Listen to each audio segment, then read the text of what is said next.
For those of you who come with curiosities, with questions, heed the warning, you should beware. For those of you who come in search of fright and scares, fear not, for there are plenty to share. Now as the feeling trickles down your spine, and your heart begins to race and your mind resides, close your eyes, step forth, and embrace the chill, as the wind dies down and the air grows still. Now you find yourself at the gate, and you realize there's no escape. Once you've crossed the domain, you found yourself playing a creeper's game. Let yourself sink, the time is just right, for there's a lesson to learn in Ghoul School tonight. Welcome to Ghoul School with us.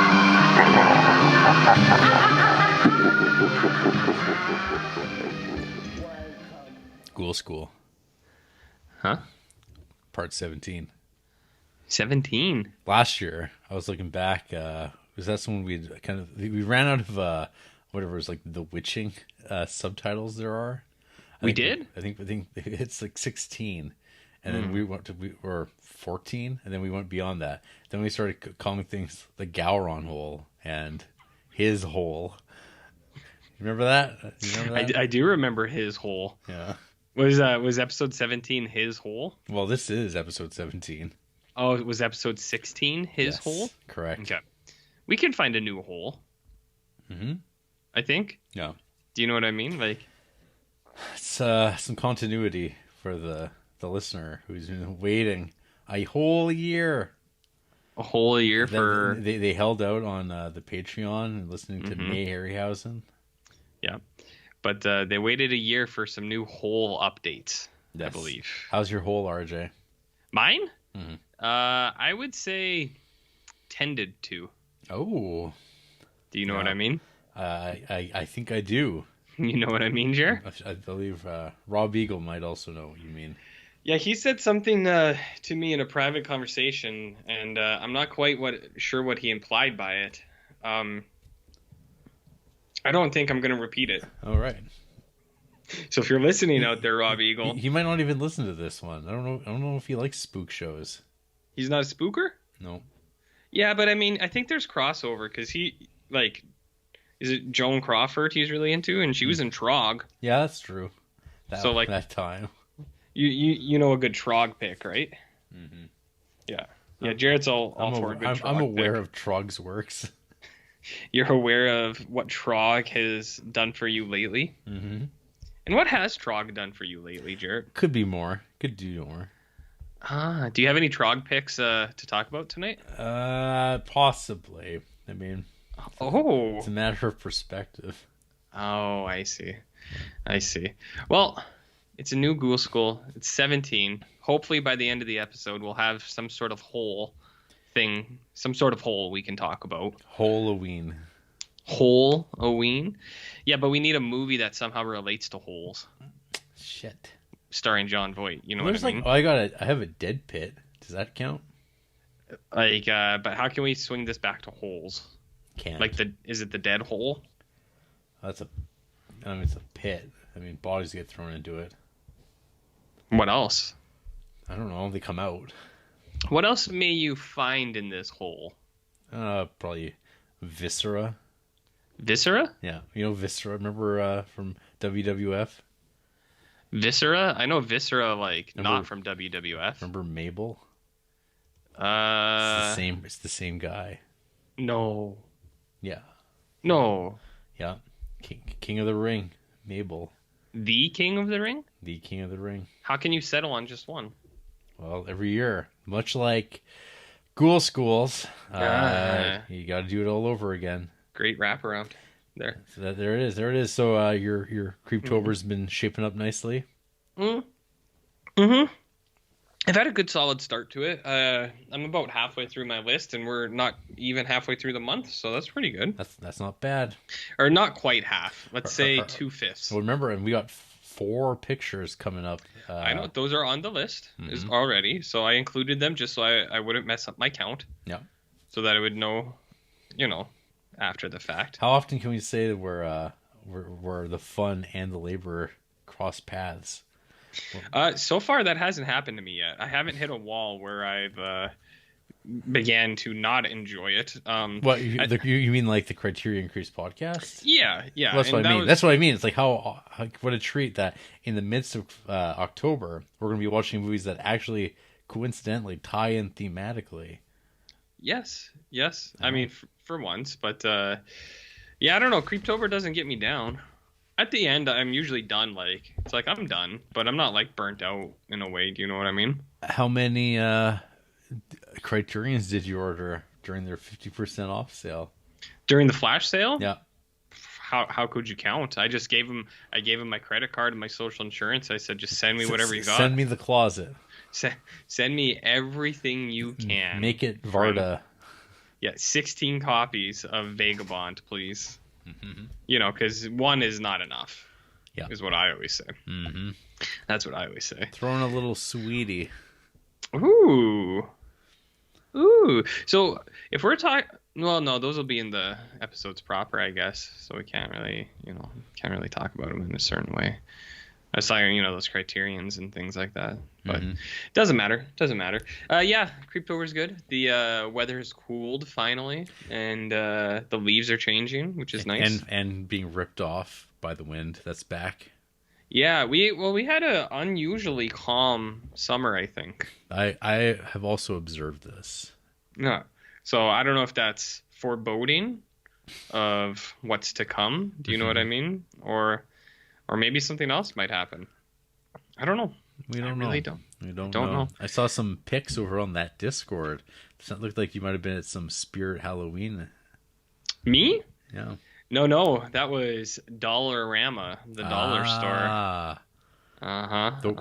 The working man's Spirit of Halloween. Yeah, no, I'll go to Spirit Halloween as soon as that movie gets released on a streaming platform that isn't a pay to watch.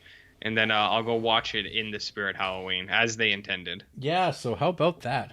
The movie? The movies that we want to watch, they're all... Not a single one. They're all supposed to be out for October for Spookifying, and none available in Canada. Not a single one, and it's a real pisser. You know what I mean? Well, it's like, what am I doing paying for this shit? We don't get Terrifier 2. We don't get new Hellraiser. We don't get the Munsters, Jarrett, and that's the big one. That's the big one. I know you were all about that Munsters, man. No. And we don't get Spirit Halloween, and it's a real crock of shit. I was contemplating watching some of that new Halloween. The first one's not available on stream. It used to be on Crave. I know, it sure was, and now it's just Halloween Kills. They took it off? Uh-huh. Really? So that's kind of... Well, we can go back to this, but I've been trying to find Hellraiser 3, and Just Watch claims it's on Shudder. It's not. Mm-hmm. And then on Tubi, they only have the Spanish version of Hellraiser 3. If only there were some alternative means to watch these things. Nope. That they shouldn't be encouraging people to do. Can't do it. Well, and see, here's the real kind of thing is, I think every other Hellraiser is on Shudder except for Hellraiser 3. Or there's most of them. There's 5 or 6 of them on Shudder, and then there's like one of them that's on I don't know, Prime or something. But like I could, if I can just get 3, I can watch all of them. I don't know if I would do that, but I could, is what I'm saying. You could. I could. I think Aaron Lang, Double A himself, was threatening to do just that. Rip all the Hellraisers? Watching all the sequels. Well, he's not listening to this, so I doubt he'll do it. That's true. Yeah. I what I'm noticing here, so I'm looking at these new Halloween movies, and in the first remake, it's the mask in the top corner and it's pointed right. In Halloween Kills, the mask is in the top right, pointed left. And in Halloween Ends, the mask is again in the top right, pointed left. And I feel like there should have been some consistency here, because 2 of them are pointing the same direction and one of them isn't. What do you think about that? I don't want to. I really would like you to watch that movie, though. Well, if the streaming gods smiled upon me, it would have happened. But Let's see. look, someone can send me a digital code. That'd be incredible. I'll watch your digital code if you send me that. You can- Someone surely out there, Has bought Sam. that thing. Sam Sanchez, Yes. you're listening. You know you bought some of that Halloween because you can't help yourself.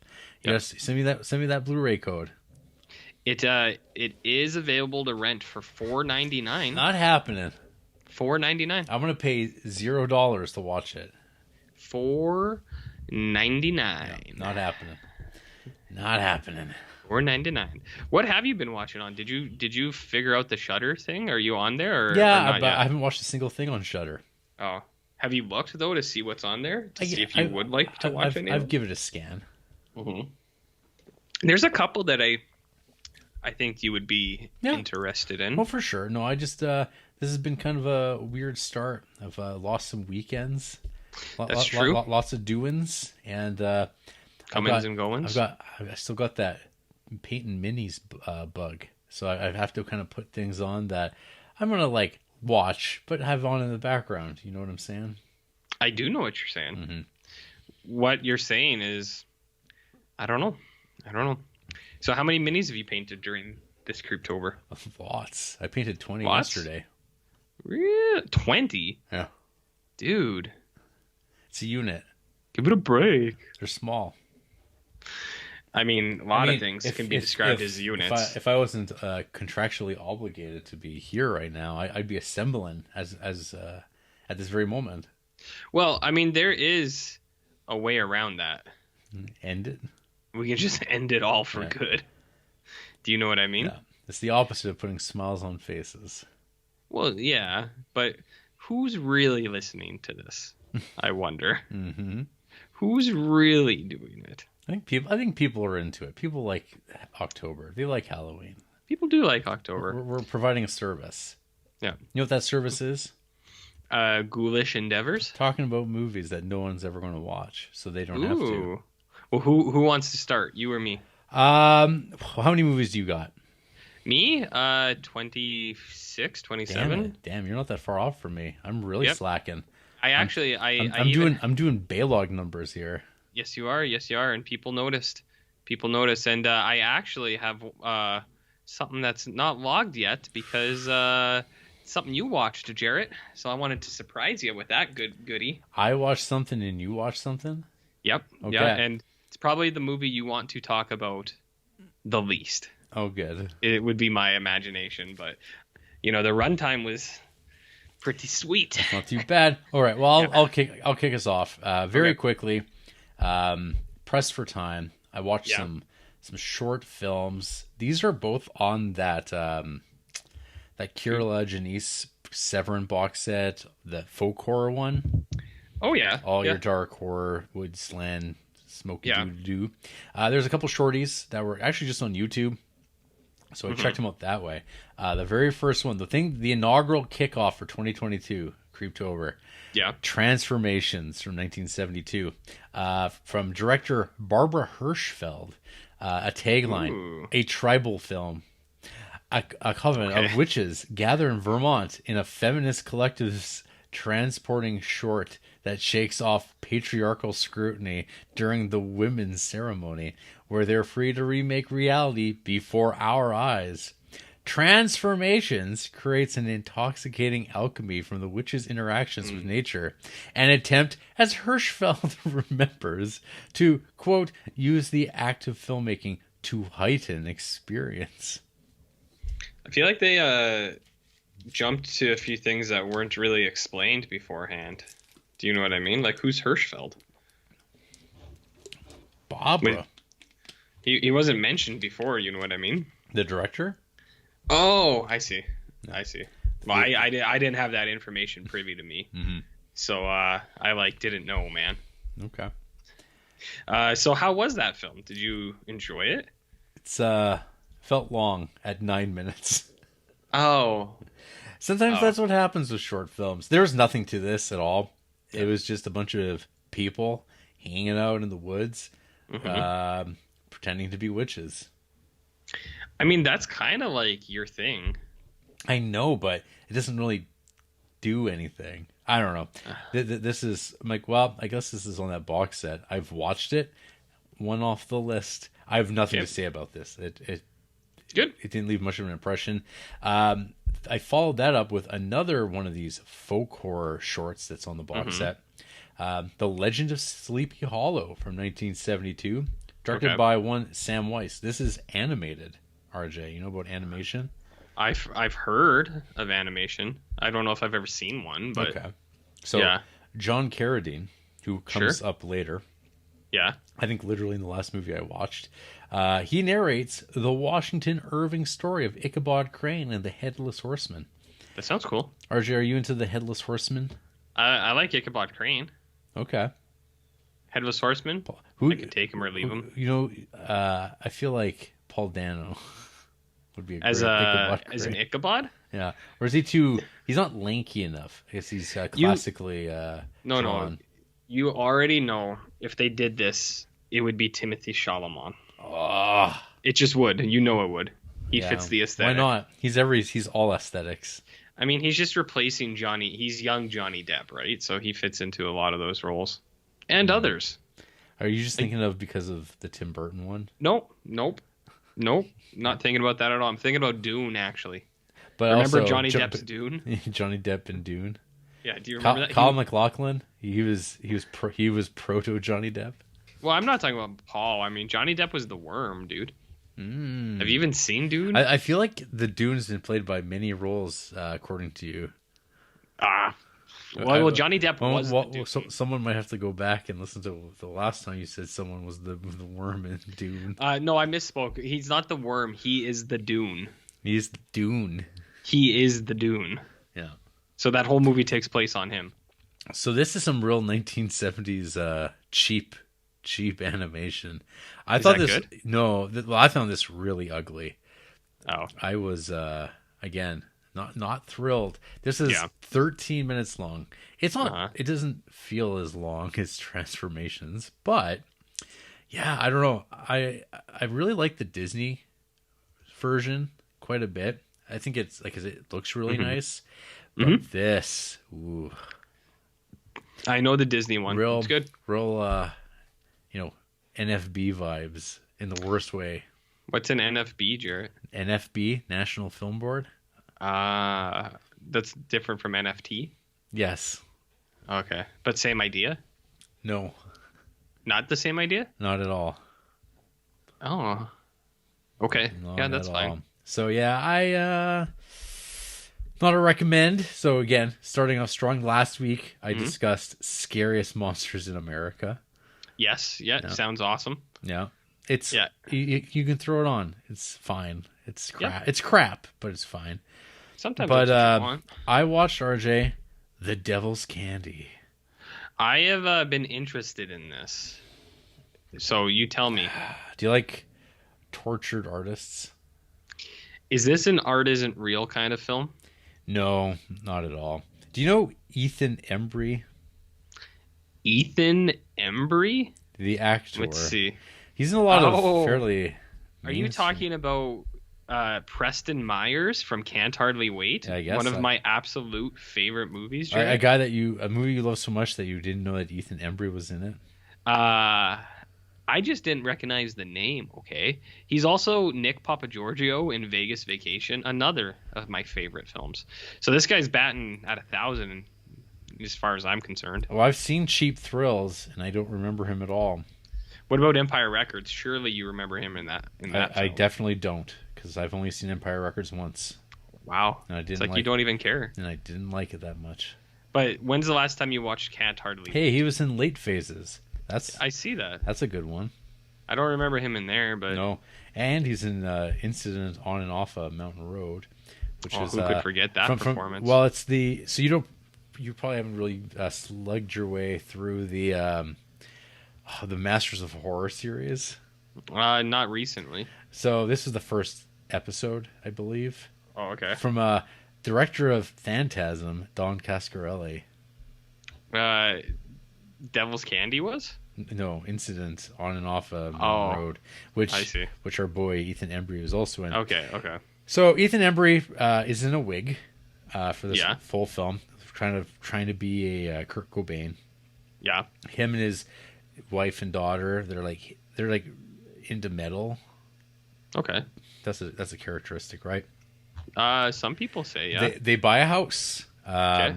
And of course, it's one of those things where, the realtor has to disclose that some people died in the house. I heard that you actually don't have to do that. On good, But it's better if you do. Yeah. Yeah. Because I heard, though, like, if you don't explicitly ask, like, if you get, like, one of them sleazy guys, I feel they like won't tell you. I think it varies region to region. Right here, we didn't know. Huge elephant graveyard. Oh, shit. Horrifying stuff, dude. So they're going to start showing up anytime. Anytime, right through And they're just going to stampede your house. They only moved the tombstones. Mm-hmm. You know what I mean? Anyways, what were you talking about? They So, bought a house. Devil's Bodies. Candy, they buy a house. Are you familiar with the work of Pruitt Taylor Vince, RJ?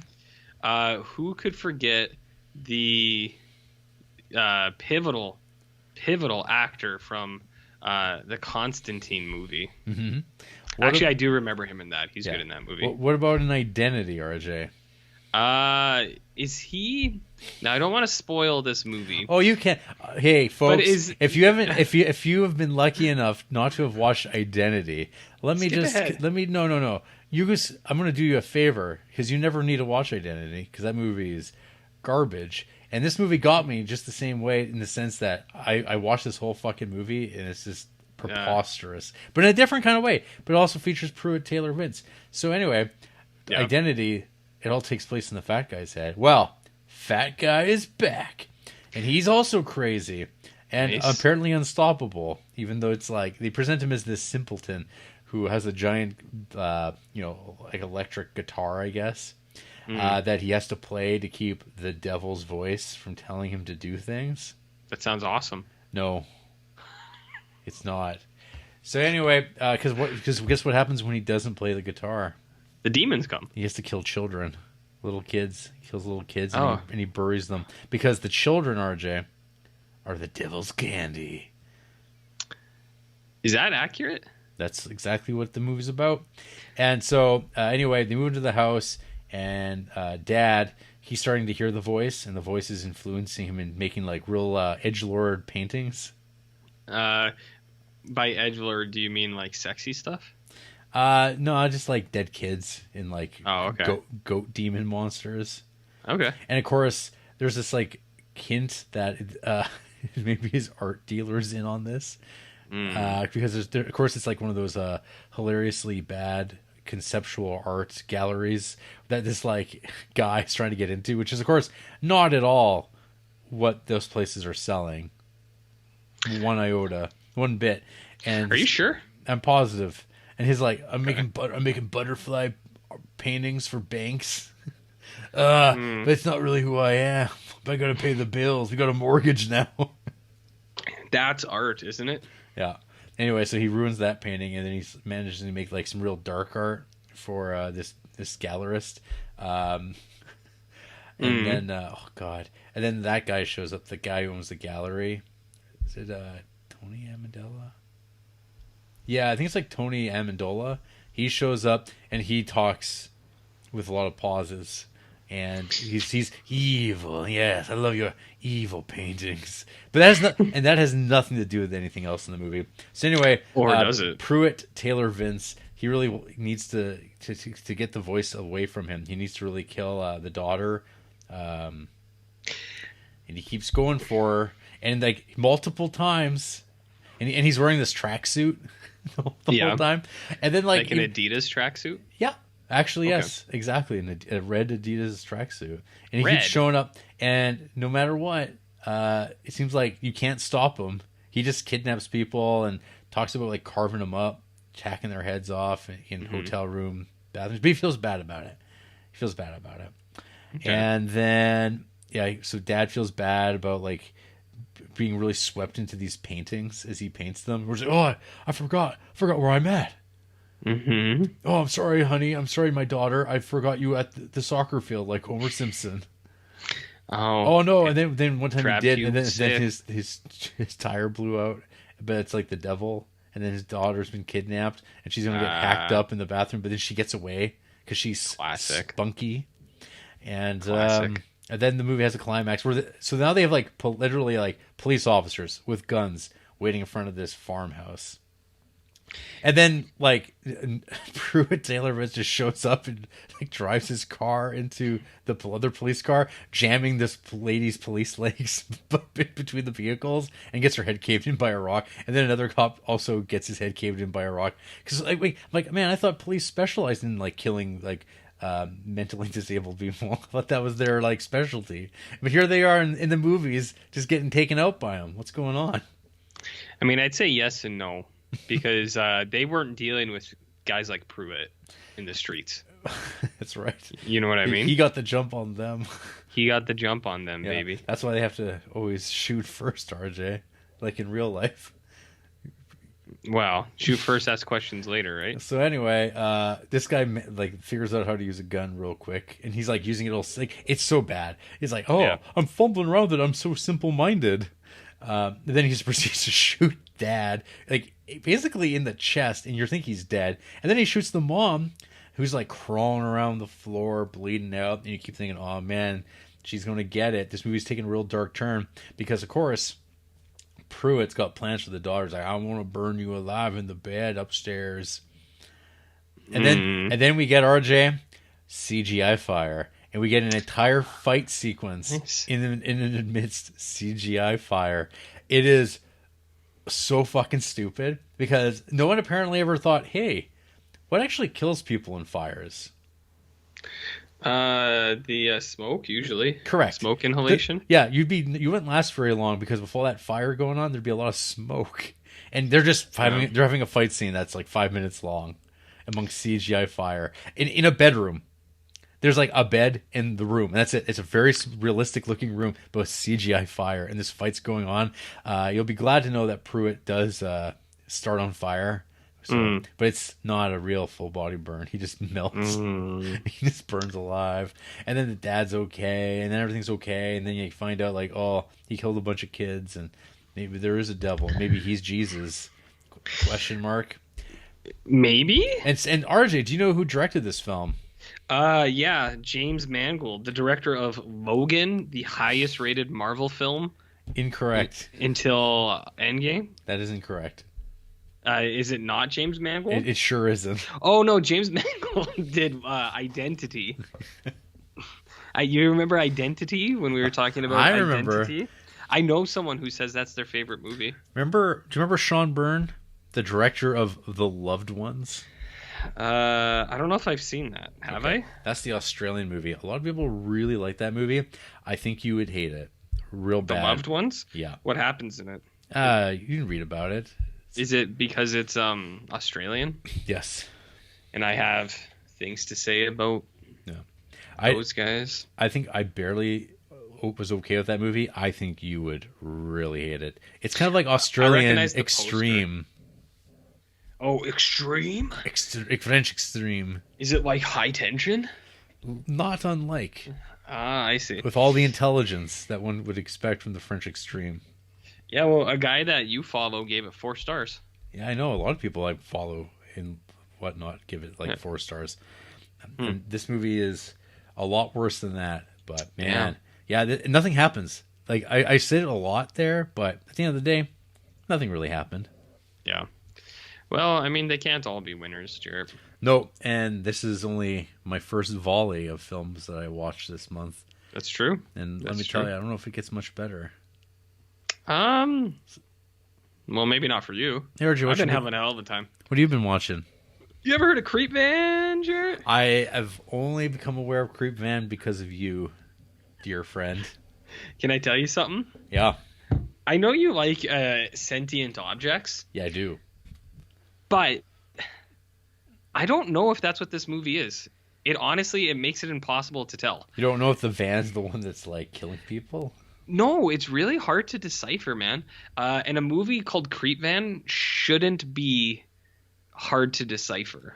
Okay, so this is one of Lloyd Kaufman's side ventures because he's in it, right? So I think it was not like made by Troma, but like what is it? Distributed. Distributed by Troma, maybe. I don't even know if it's Troma, but Lloyd Kaufman was in it, so I just assume it was, right? Okay.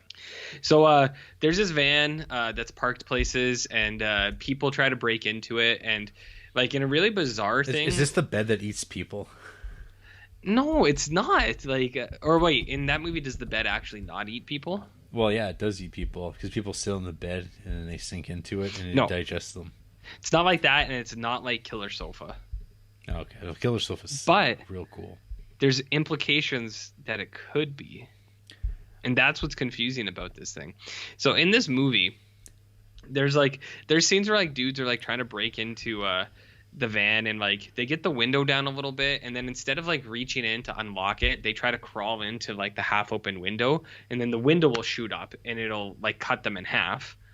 And then like the van kind of like moves, and you're like, did the van kill that person? But then later you find out that it's this kind of big fat guy driving around in the van stalking people. What kind of guy? Like, this big fat guy. Okay. And you're like, it's a character point, Jarrett. And you're kind of like, all right, well, is he the creep? Is it that he's driving around?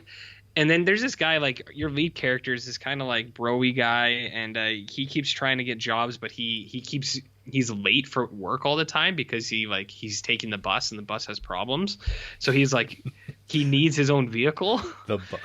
The bus has problems. Like, I want to watch a sentient bus movie now.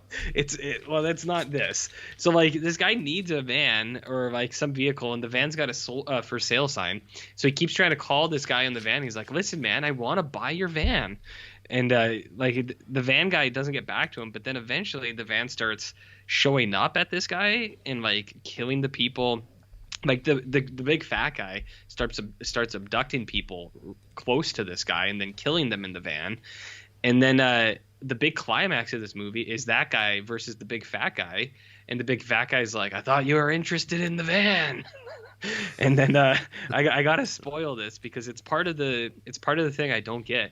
Near the end, the big fat guy is like dying, and he's like, all right, I'll sell you the van. And then he like, before he dies, he tries to kill the guy one last time, and he jams the pink slip into the guy's mouth, and he's like, it's your van now. And then the fat guy dies, and then so he gets carted off, and then you're left with this guy, and it's him, and he has the van now. So I don't know how to interpret this. Is the creep van the devil? I don't know. Like, I don't know if the creep van has like a pole where it's like pulling people into it by like some sort of draw, or was it just that huge fat guy? I don't know. It's really hard to understand, and I don't know what the moral of the story is. Is this a recommendation? Not for a normal person. Okay. I would say like maybe, I don't know if you should watch it this year, maybe in a year or two, once like I don't know if it's better fresh right now, so we can try to figure out what the moral of this movie is, but it's definitely a minifig painting movie. Ooh. 100%. Okay. You know what I mean? Yeah. It's not something that demands attention. Yeah. Most of the movies that I'm at this point are that. So this might be perfect for you then. It would be. You know, like I said, there's been some movies where I literally like Google or YouTube typed in horror film, enter, or horror slasher, enter. It's like, oh, here's like a movie from 8 years ago I've never heard of. Let's put that on. Okay, well here's actually what might sell you on this, like once and for all. This is available on Tubi. Hell yeah. Yeah. So I've watched a heckin' lot of bad shit on Tubi this month. I know you have, but I'm okay with that. I know you have. So, anyways, you might be a creep vanner. Mm-hmm. You might be. I'm not going to say that you would like this movie. Sure. But I would like someone to try to help figure this thing out, because I don't think the movie knows what it wants to do. We should have like a book club movie that everybody watches before the 2 weeks is up, before we do the last school of the month. And everybody on the Discord, anybody who listens, they can all watch the same. It's not going to be a good movie, but it'd be readily available, like on YouTube or something. Or Tubi. Well, Tubi, I don't know. Sometimes it might be geocoded. YouTube will be, if it's on YouTube, it's everywhere. Okay. Yeah, well, I don't know. Free YouTube, not paid YouTube. It's an important distinction. So, anyways, that's Creep Van. Okay. Grave of the Vampire I talked about already. You did, but I watched it too. And do you? I watched this right after you talked about it. I watched it last Wednesday evening, I do believe. What was your favorite part of Grave of the Vampire? Where does one begin? So your description was a little off. You didn't mention that. I don't think you made it clear that the vampire killed this girl's boyfriend, and they had just they were like having an ongoing relationship where they would have had sex, and she was actually pregnant. Well, I don't know. And then, or she could have become pregnant by the guy, and then so when the vampire rapes her, she's like, "Oh, it's the guy who's dead now." Yes. So there's some reasons why she'd keep it rather than I want to keep this baby because I'm committed to life, and then even though the doctor's like, so there's a reason. Yeah, I mean, I know I probably didn't mention that, but I don't know if I thought it was relevant other than she has a baby and it's a vampire hybrid. Also, you didn't mention that our lead hero is played by William Smith. And who is William Smith, Jared? A man of the people who's been in over 300 films and television productions, including Red Dawn, Conan and the Barbarian, The Outsiders, Rumblefish, Maniac Cop, Maverick, Irresistible, Hell Comes to Frogtown, Going My Way. He's in fucking Going My Way. Incredible. And I just watched him last night. Uncle Sam. I've watched 23. You might be doing something wrong. Well, he's in a lot of shittima, RJ. Yeah. A lot of shittima. Kind of like Grave of the Vampire? I kind of didn't mind that grave. I didn't mind that. See? That's what I said. I gave it a 3. It's that night. 3 seems like, for me, right now, the place that I'm in my life currently, 3 is a little high. But I would give this a very, like, my 2.5 would be like a 3. No. That's fine. I mean, ratings don't matter. This is the only time of the year I actually rate stuff anyways. And I'm not rating everything. I'm just rating things that, like 3 stars to me, where it's like, if I looked back, it's like, yeah, I did. That was a decent goal. So the highlight, again, and these are the things that I felt you slept on while talking about this movie last week, was talking about the baby's gray. Well, so the thing that I noticed the most was it didn't look like a baby, because I talked about the stubble that the face had. But you never actually see the baby while being gray. But it's just like an offhand comment by a character saying, "Oh man, the baby's gray because it's dead, but it's still obviously like still alive but hungry, and then it needs blood." And then when William Smith shows up, just like fucking, I don't know, he's just a really rough looking 30 years old, but he's playing a college boy, and he's just this angry, big four-armed man. He's trying to find his dad, bad vampire. Yep. And this thing blew by too. Jared. This thing blew by. I know, and it's even got like classic 70s scenes of people at parties just talking, where they're like, "Hey, cool party, huh? Yeah, it's the best. So do you ever have punch?" There's like a 5-minute scene like that, and it just sails right by, just like that. But I couldn't give it all away. I couldn't give away gray babies on top of some of the other. I was focused more on the physical acting in this film. People getting bodied. Do you agree? I wasn't trying to exaggerate that, but I think the last 10 minutes of this film is pretty good. Yeah, it's this is a good online viewing. Yeah. Like, I just liked, like, there's, I think a guy, like, busts through a door or something like that, which I liked a lot. And then I think a stunt double gets actually thrown into a wall, like, head first. And I was just like, man, that guy really got thrown into that wall.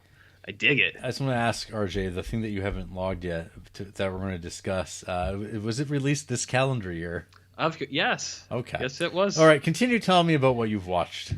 Okay. Well, anyways, Grave of the Vampire is cool.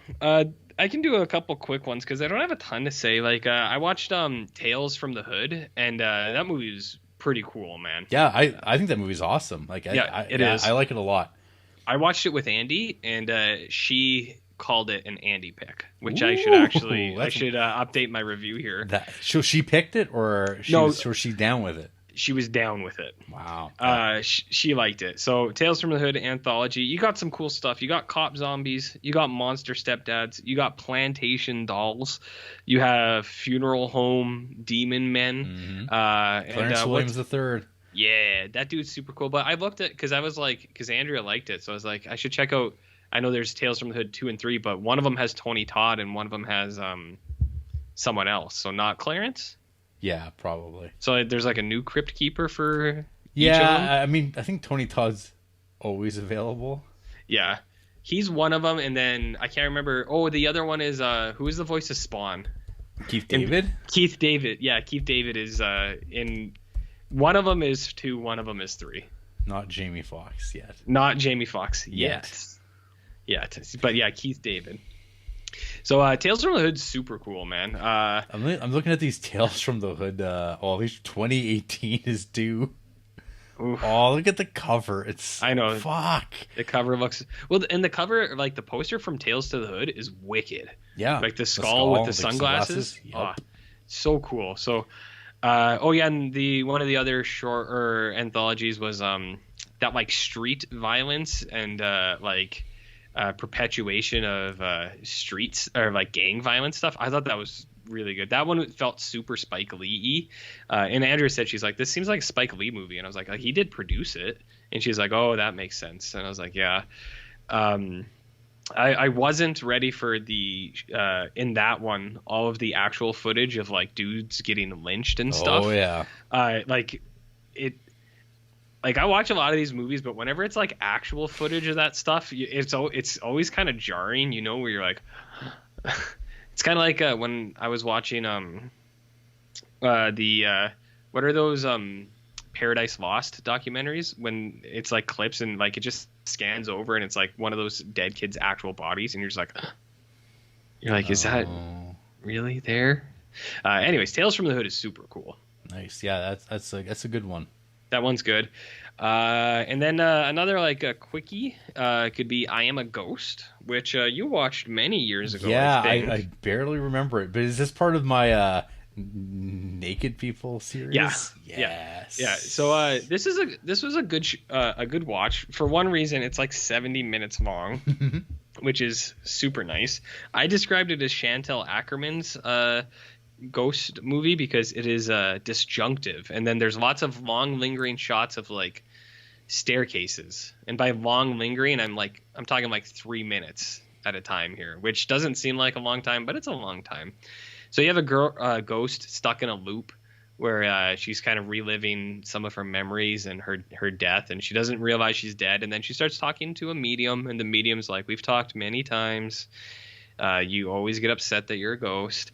And then she eventually starts to remember, and the medium's like, yeah, you need to confront your death because it's not how you thought it was. It's like you had multiple personalities. You said a man, or like you think a man killed you, or not, you don't have multiple personalities. That's what the medium says. She's like, you think a man killed you, but you killed yourself. And she's like, no, it can't be. And then you find out, Jarrett, she was possessed. And that is the naked man. Who I do got to say, the way that those scenes play out, there is something very eerie about that. Like the way, like it's kind of goofy, but the way that this naked man is approaching, like the camera, it's kind of spooky. Can't go wrong with a naked man. Yeah, I'm not gonna say full scary because people are always like, "What's something that's scary?" But when I was watching it, I was like, "This is pretty spooky." I was like, "It's pretty spooky." So that was a good show. Good. Yeah. You want any more, or you want to take it for a bit? Sure, I'll take it for a ride. Okay, so You know about Dream Demon? You ever heard about this? I saw it on Criterion Channel. Yeah, so of course I bought this Blu-ray Arrow thing like a year or so ago. It seemed to be getting some notice, and I'm like, how else am I going to ever watch this? And then of course, you buy something, and then it shows up on fucking streaming, and you go, thank fuck. It's just, of course. I know. So anyway, this is directed by Harley Coklas. You know about Harley Coklas? One of my faves. So I've seen 3 other films by this guy. Yeah. Sorry, 2 total. And I've liked all of them. Dream Demon is his most popular. This is also followed by Black Moon Rising, starring Tommy Lee Jones, and this is also Linda Hamilton, but this is kind of based on a old John Carpenter script. Okay. About a high-tech car. Ooh. Yeah, it's not too bad. It's not great anything or other, but he also this Harley Cokless. He also directed one of the good Burt Reynolds films, Malone. One of the good ones? Well, it's Malone. Oh, okay. Oh, Malone. Malone. Yeah, but it's one of the good ones, I mean? Yeah, it's one of the better ones. Okay. This is actually a surprise because usually he's terrible when he doesn't have a mustache. But this one, he does. Ooh, is it anything like Gator? No, he's stashless in that. And that's why it's a good one. Oh, okay. But next on my really the last film to watch for the Harley Cokless era though is Warlords of the 21st Century, aka Battle Truck from 1982. Battle Truck. Yeah, some good old fashioned Mad Max rip-offery. Sounds good. I like that. I want to watch that. So Dream Demon, I don't know. It's kind of like your Hellraiser type of deal. Is the closest thing I would describe it. So the tagline for the film: 2 women trapped in a savage nightmare. As her marriage to decorated war hero Oliver draws near, well-heeled Diana, because that means that she's British, moves into an apartment within an otherwise unoccupied, sprawling London house where she starts to experience strange and terrifying nightmares. But are these troubling night terrors merely the symptom of an unsettled mind, or the sign of something far more sinister at work? Hounded by a pair of sleazy journalists, Diana soon crosses paths with an American tourist, Jenny, who appears to have a strange connection to the foreboding house and its dark past. It sounds pretty spooky, Jar. Yeah, so this movie, the Jenny, the American, she's played by Kathleen Willett, who, as I mentioned in my review, she's been burned into my mind because of her role in the Charles Bronson vehicle, Murphy's Law. Is that as good as Gator? No. That movie, I think that movie would drive you fucking nuts, Murphy's Law. Because her character has like some of like the fucking cringiest, shittiest one-liners you've ever heard in a movie. Like literally at one point she calls somebody a snot-licking donkey fart. Classic. I watched a new movie that had one-liners that also made my eyes roll. A movie some people are hailing as premier modern horror. Wow. And one-liners are never good, Jerk. So Dream Demon, that. This lady, she's going in and out of dreams, and so there's fake outs and whatnot, and people keep dying inside of this house, which again kind of reminds me of Hellraiser. Yeah. And people get caught in shadow realms of dreams, which reminds me of like a ton of things. Like there's scenes that are almost like right out of the movie House, but also like Archive 81, the Upside Down type of stuff where people are trapped in like other pocket universes where there's demons that kind of show up when it's convenient. The main demon guy looks just like Baron Harkonnen. Ooh. So he's a sloppy, gross dude. So when the practical effects show up, it's pretty all right. I mean, if you want to watch like a fairly, I'd say, obscure 80s horror film and you want 80s-ness, Dream Demon, why not? I would like to watch this, but I don't think I'd want to watch it this year, and I don't think it'll be back on Criterion Channel next year. Good thing I brought it on Blu-ray. Even better, because I forgot that's what you led with, but what was I going to say? Last year they did 70s horror. This year is 80s. So next year, 90s. Fingers crossed. That would be. But I've already watched all the good 90s stuff. Or not all of it, but I've watched a lot of it. So I think it would be hard pressed for them to have something 90s related that I haven't already watched, you know. But yeah, that sounds cool. I did add it to my list on Criterion Channel. I was like, if I got nothing else to watch, I'll throw that on. But I don't know if I'll get to it or not. And then next up, this was on YouTube, and I did not have any expectations for it. But this one's actually pretty cool, RJ. Body Count from 1986, directed by the one and only Ruggero Deodato. One of my favorites. Oh, you know him. You love him. Do you know why? No. It's the director of Cannibal Holocaust.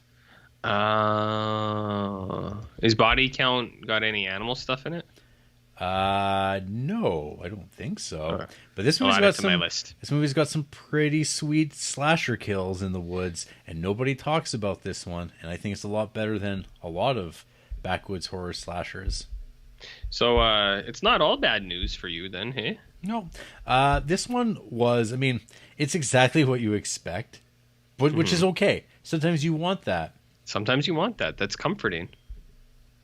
Sometimes. Let's see here. Let's get a tagline. The woods are alive with the sound of screaming. See, it's not. That's That not. sounds cool. The poster's cool. The poster is cool. Yeah, look at the poster for Body Count. Yeah, it's like a ghoul man with a blade. Yeah, Kind of. I like ghoul men. a bodybuilder, a junk food addict, and a wild blonde nymph and their friends Ooh, are yeah. stalked by a terrifying figure. An horrific tale of murder as a fun-loving group of college students explore the Colorado wilderness. I mean, that all sounds good. This is so weird. This movie's got like a 2.6 on Letterboxd. Yeah, but people are frequently wrong, Yeah. you know? And like, I mean, nothing makes that more clear than doing Criterion movies, but also Creeptober stuff. Like, movies I'm like, man, this rules, and people shit on it. And then movies that people are like, this is amazing masterpiece cinema. And it's like, no. And this movie's got David Hess, who is he's the, I don't know what you would call him, that really, because you've now watched Last House on the Left. Yeah. David Hess from that. The dad or one of the rapers? One of the rapos. Okay. The guy with the dark curly hair. He's like only in scummy movies, but that guy, I don't know. I think he's actually a really good actor. That guy just goes to that dark place real easy. And got Charles Napier, who is in that really awesome short film I watched ages ago called China Lake, and he's in like everything. You've seen Charles Napier in every film ever made. Essentially, you saw him, you'd be like, "Oh, he's always the military guy." Yeah. Well, Jack Napier is was the name of the guy that Jack Nicholson played in Batman 1989. That's right. If you didn't know, Jack Napier. I believe that's what they credited him as. I believe it's Jack Napier. Yeah, I think you're right. When you're right, you're right. See this? You see this shirt? Yeah. You see this? Gun show.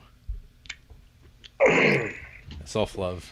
Right there. Self-love, self-care, baby. On the air. So that's what people are here for.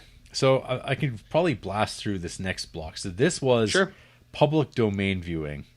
Okay. Remember I mentioned this in one of the reviews for these.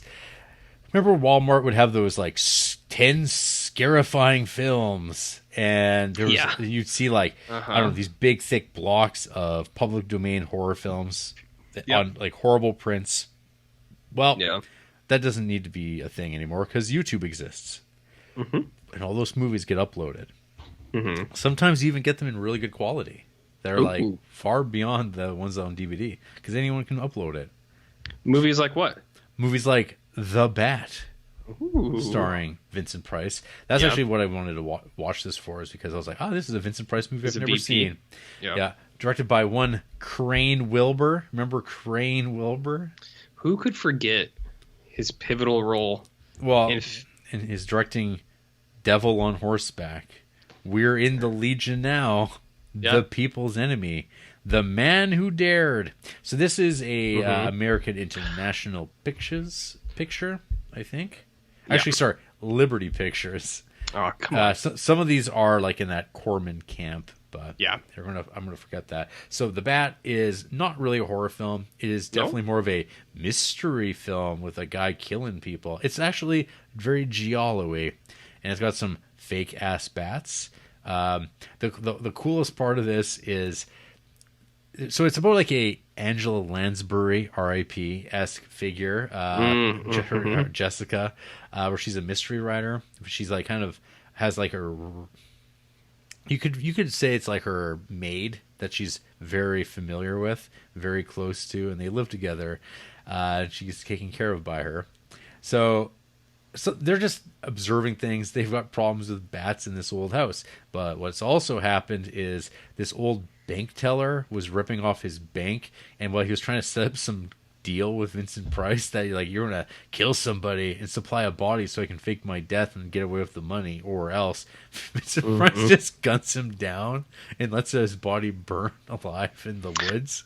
I think that's pretty cool. It is pretty cool, but then the whole time you keep thinking, well, so then there's a guy who's like wearing a complete like black outfit and a fedora, RJ, and who they call the Bat. Is he smoking? And no, he can't, because he can't see his lips. He's totally in black. It's really visually it's rad. It looks like a comic book, like a Steve Ditko comic.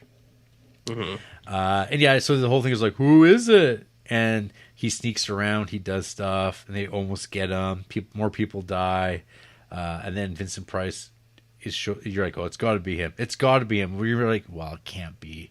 It's too easy. And then it is. And then some guy, you don't give a shit. The Bat's fine. This is background movie making at its finest. The next thing that popped up, though, on this like recommendations thing was House on Haunted Hill, which I've seen a few times, but I haven't seen it forever. And I'm like, Vincent Price and goofy skeletons and spook shows and haunted houses in quotations. Sign me up for a little bit of House on Haunted Hill. Yeah. You gonna watch the remake? No, I've once was enough. Okay.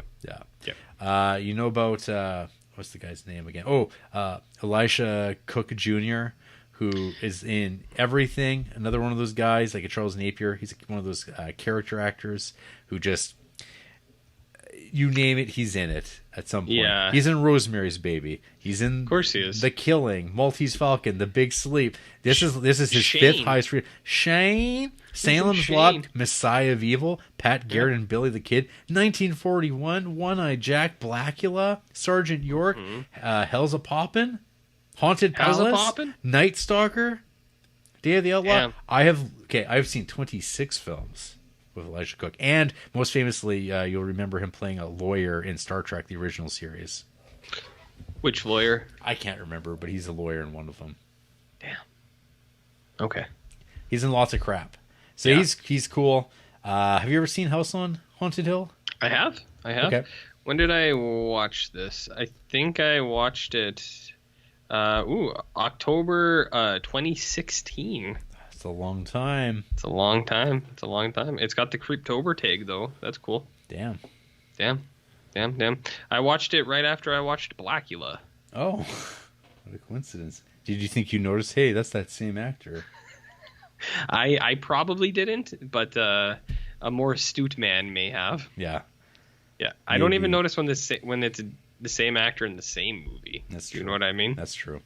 So. Then I watched Screaming Skull, which is a movie that I feel like I've only ever heard bad things about. And they were all wrong? Nah, it's not that good. So this is directed by some guy named Alex Nichol from 1958. He only directed 4 things ever. One of them is Point of Terror. That poster is awesome. And then he directed something called Then There Were 3 and a Tarzan movie. So this is his most popular tagline: the tortured ghost who claims vengeance in the bride's bedroom. The vengeance is in the bedroom? Well, that's where he's going to get it. Get what? The ghost. He's going to get vengeance. Oh, I see. Okay. Newlyweds Eric and Jenny Whitlock retire to his desolate mansion where Eric's first wife, Marianne, died from a mysterious freak accident. Jenny, who has a history of mental illness, begins to see strange things, including a mysterious skull, which may or may not be a product of her imagination. Well, There is a simpleton like guy wandering around. And you keep thinking like, oh, is it him? Is he involved with this? But very clearly he couldn't be. Yeah. This movie stars nobodies, unless John Hudson's somebody. I'm not familiar with him. Yeah. I mean, I've seen a couple movies with him, but he is the definition of 50s dude. Like brute manish? Yeah. You know about brute men? Mm-hmm. You've heard? Not even. He's like actor man. Yeah. I love actor man. He's my favorite superhero. Mm-hmm. No, I've seen. I mean, these are just people. They're in it. These people. Actually, Russ Conway. He was in the War of the Worlds that you love so much. Oh, as one of those military men's. Nope, there's no military. Well, maybe in that movie, but in this, I'm not sure who he played. Anyway, Okay. the movie ends with a conclusion with like a big diving skull attacking people, Mm-hmm. getting them. That's cool. I like that. No, it's. I don't know if it's worth going out of your way to ever watch though. But I mean, I like the old man picks. I get to them all eventually. it's old. One last one before I hand it back to you though. So this finished up the public domain run through. So another one that it's been on every DVD box set a million times I've seen. I've only ever heard it's bad. I'm sure it's been Mystery Science Theater 3000. Yeah. But The Brain That Wouldn't Die from director Joseph Green from 1962.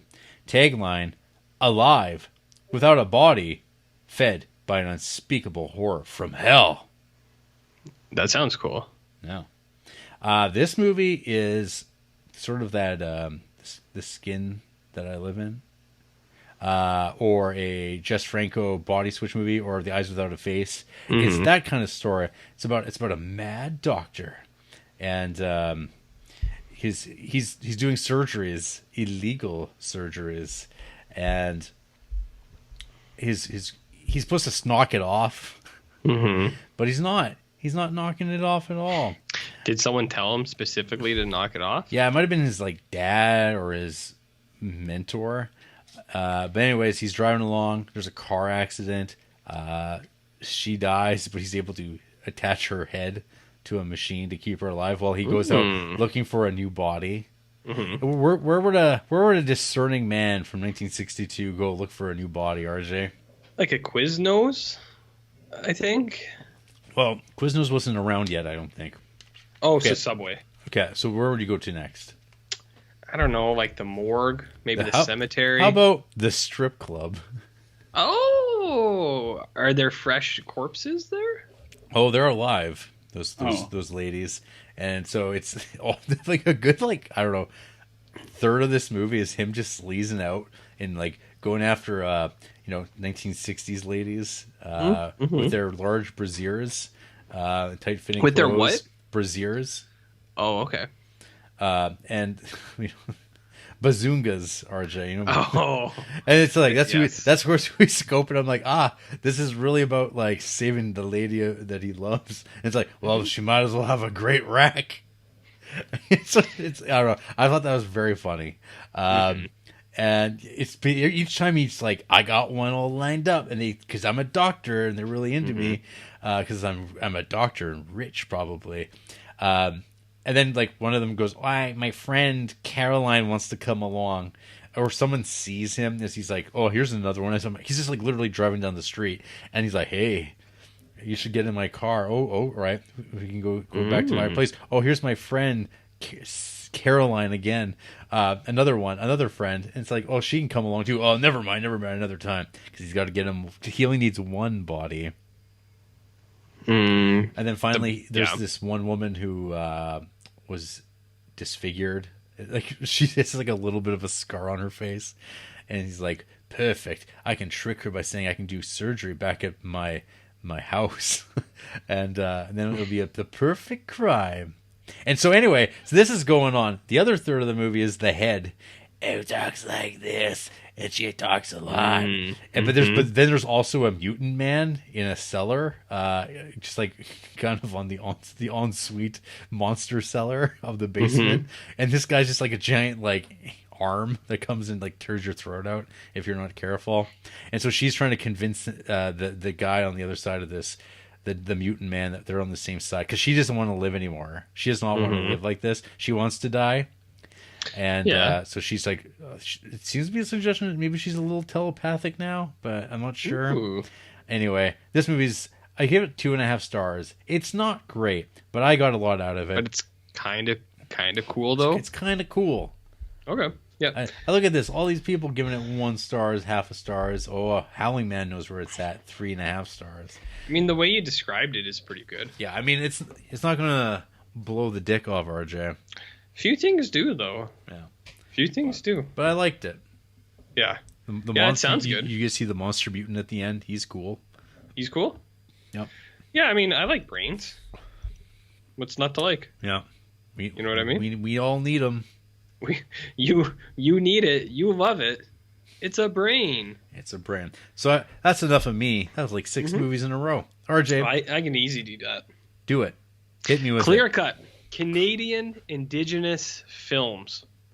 Sure. Not made by Indigenous people, I should state, but prominently featuring real Indigenous actors, and not just Italian guys with a sunburn, which is what Hollywood did for A tan. It's a tan.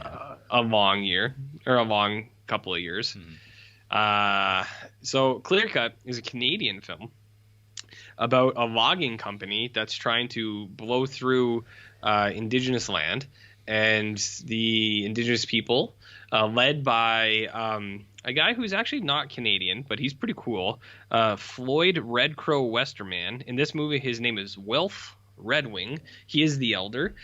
He's trying to kind of stop these guys with the aid of a white lawyer man, because that guy is a lawyer. He talks the language that the white guys talk. He's on the ends.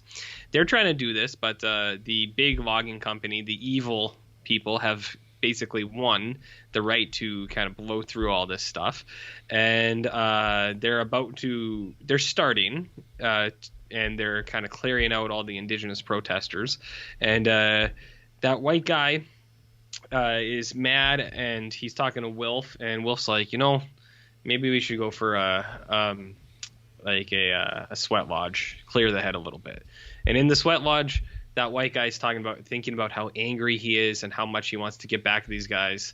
And then you see him on screen once or twice before, but then we get the introduction of Canadian treasure Graham Greene. Yeah. You know about Graham Greene? The author of The Third Man. The author of The Third Man. One of the best exports I think we had into the film industry. Star of, yes, that's right, movies like Grey Owl. Not star, I guess. He's just in that movie. But he was in Maverick, one of my favorite films. So Graham Greene, he's a cool dude. And he is the agent of anger, basically. And he kind of teams up with this, or like he unwillingly teams up with, or not him unwillingly, he teams up with the white guy unwilling to him, to basically seek out vengeance on people. And he kind of starts small. The people in the hotel room next to them are not being very quiet. They're reporters who made light of the situation. So Graham Greene goes in and he starts duct taping people up. And you're like, oh shit, this guy doesn't fuck around. And then he's like, let's go over here for a second. And they find the boss of the milling company, and they kidnap him. And Graham Greene's like, let's go. And he kind of kidnaps the lawyer guy too, and takes him out to a bay somewhere, and he just kind of talks to him for a while, and he doesn't really even say anything, like, because the logging guy's like, what do you want? He's like, I'm just here with you, man. He's like, we're just here together. Like, he doesn't really kind of give definitive answers. And then some pretty gnarly debarking. Debarking is how it is referenced in this, and it's all kind of going to what happened in that sweat lodge. And Wilf shows up, and the lawyer's like, he's like, what's happening? He's like, you dreamed of violence. He's like, you can't will something into the world and then be mad that it happens. So this movie is really cool. One, because it's Canadian. Two, because it actually features Indigenous people in Indigenous roles, which sometimes didn't happen that much. But I do like the Canadian feel of this. There's like Labatt Blue signs and like stuff like that all over, and you're like, yeah. And then there's some cool stuff too. Like when we were watching this, because she's pretty good with this. She's done lots of like Indigenous like book clubs and stuff like that, and at the university she does lots of that stuff. And she's kind of like, she's like, do you think these characters, like, she thought maybe Graham Greene was like Trickster, and then she thought maybe the little girl was Trickster, because she knows a lot more about that little girl smoking that cigarette. The little girl smoking that cigarette. Yeah, there's a lot of good smoking in this. I've started tagging things as smoking. My favorite cigarette scene in this is Graham Greene does a smudging with a cigarette, which I thought was super cool. I was like, oh yeah.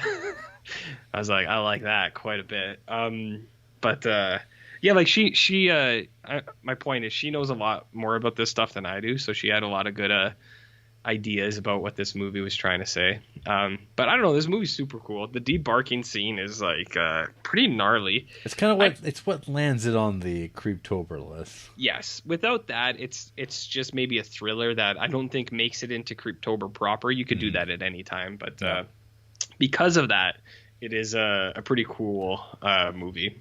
And there's some other stuff in there too that there is some gnarly stuff in this, but there was a scene that was cut out where a guy gets his head bashed in, which it's like if they had left that in, ooh, that would have been sweet. So this is part of that box set I was mentioning, the folk horror box set. Mm-hmm. That's why it's on Shudder now. Yeah. No, but I remember it was a pain in the butt tracking this down when I wanted to watch this like 10 years ago. Now it's readily available by stream on Blu-ray. Mm-hmm. Yeah, it's readily available to me. To you. The Joe Everyman. Yeah. Who only streams movies. Joe Lunchpail over here. Joe Lunchpail. But yeah, Clear Cut's super good. Or not like super. Clear Cut's a good show. And I think it even more so because I liked all of the Canadian stuff in here. Mm-hmm. You know? Really, it felt really homey. Because a lot of the other actors, they seem like they were Canadian people because of the way they talk. And it's like, that's nice. Reminds me of me, man. You know what I mean? Mm-hmm. You know what doesn't remind me of me? What? Good Night, Mommy. Oh, boy. Jared, what do you know about this thing? This is the remake or the original? No, the original. Okay. The original. All right. So, not too much other than this movie seems to put out the somebody else came up with this, and I think it's perfect. Mm-hmm. So instead of like saying like the A24ification of things, we're talking about elevated horror. Mm-hmm. I got one. This is a good one. Charcuterie board horror. Ooh, charcuterie horror. Yeah. I like that. This is charcuterie board horror for sure. Absolutely. For sure. You're only gonna see people give this 4, 5, 4.5 stars or 0 stars. Yeah. I think. Is how it's gonna go. Yeah, you're in it or you're done. Yep. You're out of here. I was not into it, Jared. Well, not surprising. No. If I was a rating man, this is a 2-star at best, I think, in my opinion. So here's like the weird thing about this. This movie's got like a twist, and like I saw some of the people that I follow, like because like when you pull up the page, the first 3 reviews are like reviews from friends, and I saw some people like that were kind of like don't be like those guys who say that you saw the twist coming and stuff like that. But I was watching this and like 5 minutes in, it's like I think this is what this movie is about, and then it happens, and like I don't think they actually try to hide it at all. Like it seems really, really obvious. From like one of the first scenes, you're just kind of like, does the poster not frame it that way? Or I think so. Do you know what the twist is? I know absolutely nothing about it. All I have to see is like the poster and read a description. I go, well, there's only so many ways that this can go. I've seen nothing about it. It's been on my watch list for a long time. Yeah. Despite, I'm not surprised that you don't like this. Well, because it's like Haneke-ish, right? It is. Yeah, like that. You're not a fan of that cold clinical style that often people attribute to Cronenberg, but I think that's actually inaccurate. I think. Yes, I agree. But yeah, so this is, And funnily enough, the American remake has Naomi Watts, who is in the Haneke remake of Funny Games. So she's just like the charcuterie board horror remake star for whatever reason. Remember how she was in The Ring or something? Yes, and yeah, she was in that as well. Remake queen. She's the remake queen for whatever reason. But anyways, I think this movie has a cool premise. So a lady gets like reconstructive surgery on her face, and she comes home to her identical twin boys, and they don't recognize her anymore, and she's like, they think she's not acting the same, so they're like, it's not our mom. And they think that so strongly to the point that they actually eventually tie her up and start to torture her. And they're like, where is our real mom? Tell us. And I actually don't mind that premise. And this movie does, like, it looks really good and it is pretty smooth. But I think the twist is really corny. Like you get to it and like you'll have figured it out by that time, but when it actually happens, you're just kind of like, okay, like you know what I mean? Like you're just like, okay, that's fine, that's whatever. And I don't know, this movie's got a couple weird things. Like these boys have a cockroach like aquarium or like terrarium where it's just like a huge tank with like hundreds of cockroaches, which is just for like bug gross out stuff. But I was like, why would these boys have thousands of cockroaches? I don't get it. Is that something people do? We'll talk about it when we talk about the willies, if that Oh, happens. God. Okay. Well, anyways, It's more about flies. Okay, that's kind of fine. I don't have a huge thing against cockroaches. I was just kind of like, I just think it's kind of dumb. Do you know what I mean? It's like, why are these boys? And if a little kid did that in real life, I would call him dumb too. I'd say you're a dumb little kid, and I want you to know that. So I don't know. I wasn't huge into it. It's a well put together movie, but I thought it was kind of goofy by the time you hit the end. There's one scene that's pretty tense where some UNICEF workers basically come over while the mom is tied up upstairs, and the actual torture stuff, like it's little kid kind of centric torture ideas where it's like, we're gonna do this, but then it gets kind of a little bit more extreme. But like that stuff's pretty gnarly. There's a lot of super glue in this movie. I don't know. I think you would be okay with this. You'd be like, it's okay. You know? And then I watched The Empty Man, Jarrett, which is a movie that is over 2 hours long. Holy shit. Yeah. So I think The Empty Man's okay. This is one too that just like briefly, because you've talked about this in previous schools. This movie's got Wicker Man syndrome, where it's like, I don't know at what point, like again, you're watching this and you go, is the lead character the one that they're really kind of going for here? Yeah. And then it ends up being that, and then you go, okay. But I do think this movie does like the like modern urban monster better than what I think. I haven't seen movies like the Bye Bye Man and the Crooked Man and the Slender Man, but I'm assuming that's what those movies are trying to be, is this thing, right? Well, this movie needed more like things like at the end of a hallway and then like going. Well, this movie does have a Dementor as the Empty Man, which I thought was kind of lame. Because it's just like a cloaked figure that kind of floats, and I was like, that's kind of lame in terms of what these things could be. But the real standout is that the daughter who they suspect has gone kind of nuts and like killed herself, she's got a journal and she's got the lyrics to Pearl Jam's Daughter written out. And I was like, what a weird thing to include in this. That's not what that song's about. Do you know what I mean? You know what I mean? But there were a couple things I did think was funny. What it was, or like that I actually enjoyed, was while it's unraveling for the main guy at the end, like he keeps saying stuff. He's like, I'm from San Francisco, man. And the first couple times you say it, or he says it, you're like, that's a weird thing to say. And then it kind of happens more, and you're like, oh. And this movie also has circle running. So...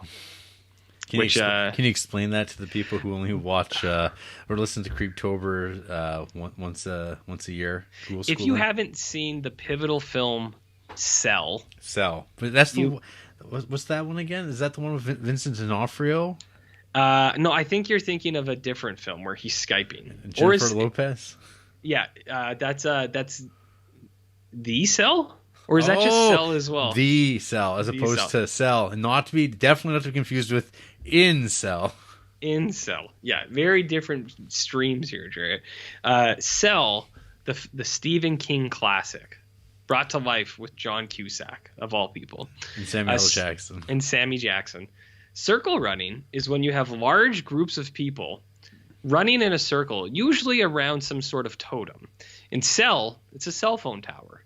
In The Empty Man, it's a pole that they are running around in a circle. And by running, I mean very quick walking, but concentric circles. Yes. You know what I mean, Jarrett? As soon as I saw that, I think I had to stop the movie for a second. I was like, what? You were scared. Oh man, this is so spooky. This religious cult is running in a circle. Yeah. Whoa. Yeah. I don't mind the Empty Man, but there's some goofy stuff in there. It's trying to do a lot because then they do a little bit of Scientology stuff thrown in there. Or kind of like, well, this is like that the church that they're at. It's like that is very much a Scientology church. Like yes, yeah. But it has nothing to do with anything. And then but again, that first 20 minutes though. When it's kind of like the short film. Yeah. That stuff is cool. I did like that. Yeah, especially like the kind of like the first bit where the man falls down and then sees a thing, and you're like, whoa, are we going to see more of this? No, nope, never again. No, you're not. Never again. You're gonna get ripped off. Yeah, so that's too bad. No. Do you want to hear about Meat Cleaver Massacre, or do you want to take over again? No. You tell me about this Meat Cleaver Massacre. I told you about this a little bit last week. The reason I watched this is because the top billing is to Christopher Lee, Sir Christopher Lee. And I try to... Saruman himself. And I try to get... Dooku. Count Dooku. I like to have... I don't have any rules for Creeptober because rules are stupid, but I do like to have a Christopher Lee movie and like a Brad Dourif movie and a Hammer movie if I can, just because I'm trying to work through those catalogs. Do we have a Brad Dourif? In my list currently, not tonight to talk about, but I do have a 90s pick with kind of an all-star cast. I'll send you a link to link to this. It's got an all-star cast with other Star Wars actors, actually. I know what you're talking about. Night Watch, baby. Yeah, Ewan. Well, yeah, Ewan. Anyways, Meat Cleaver Massacre.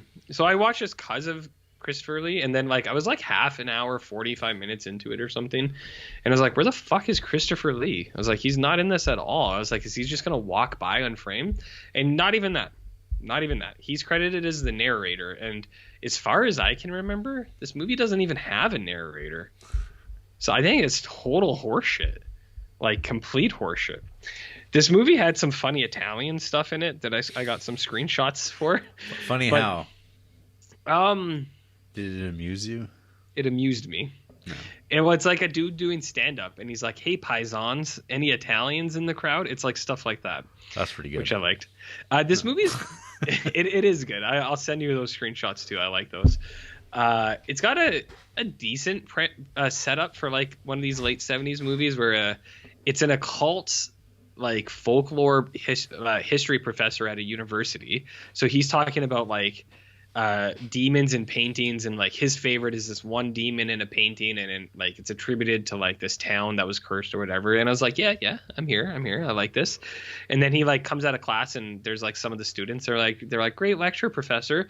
And there's this really shitty kid in all denim, and he's like, you don't believe this, do you? And the professor's like, I like it. And the kid's like, you're a real piece of shit, professor. And the professor's like, I'm sorry you feel that way. And then he kind of leaves, and the kid's like, fuck that guy. Like, it's a very, like, the professor's very casual or like understanding, but the guy's like, fuck him. So he gets all his frat buddies, and he's like, let's go scare the professor. What they end up doing is killing his entire family just on a whim. They're like, oh shit, this prank's gone too far. We better kill everybody. But they don't kill him. They only knock him unconscious. So when he wakes up and he's informed that his entire family is killed, he recites some Latin, and then the demon from his favorite painting comes to life and then seeks revenge out on these boys, one by one. The monsters, like, he's kind of like a Trog, actually. He's just kind of like a hairy mongoloid guy, now that I'm thinking about it. But this movie's got some dog violence. This movie's got smoking, which I like. It's got cold ones. A lot of dudes having a cold ones. But the worst thing about Meat Cleaver Massacre is there's a scene where a guy gets 2 slices of bread, puts some mayo in it, and then eats it. And that's it, Jarrett. Just a mayonnaise sandwich. And I thought it was pretty gross. Not a recommend. No, it sounds like, talking about it sounds better than it is. You know what I mean? Like, that stuff all sounds cool, like professors like willing demons into life, but then there's the act of watching it. there's the act of watching it. Like, I don't know if this would even be a good minifig painting movie because, Yeah, like, it doesn't sound good at all. yeah, no, Meat Cleaver Massacre. And there's no meat cleaver in this movie either, which is kind of a bait and switch. Horseshit. So not good. But what about you? Did you watch any movies this week? You ever heard of a little movie called Night Killer? I haven't until now. AKA Non Opri Quella Porta 3. Yeah, I love that. AKA Texas Chainsaw Massacre 3. Oh. No. Oh, okay. No. So this movie is directed by the dream team of Bruno Mattei and Claudio Fragasso. These good Italian I know Bruno. boys. You know Bruno. I know Bruno. Mattei. I don't know if I know Claudio. Oh, yes. Wow. I've watched 2 of his films. You have. Troll. 2. Yeah. And what else? Oh, Double Target. Did I watch Double Target with you? Maybe. Okay. I don't know. So Night Killer. Yeah. Melanie Beck is the only surviving victim of a killer rapist who wears a Freddy Krueger-esque mask and claw. Despite having seen the killer's face, Beck has blocked it from her memory. Becoming suicidal, she tries to kill herself on the beach, but is saved by Axel, another rapist sleazeball who keeps her locked in his hotel room. All this builds to a mind-blowing conclusion. Another rapist? Yeah, another one. How many are there in this film? All men are rapists, RJ.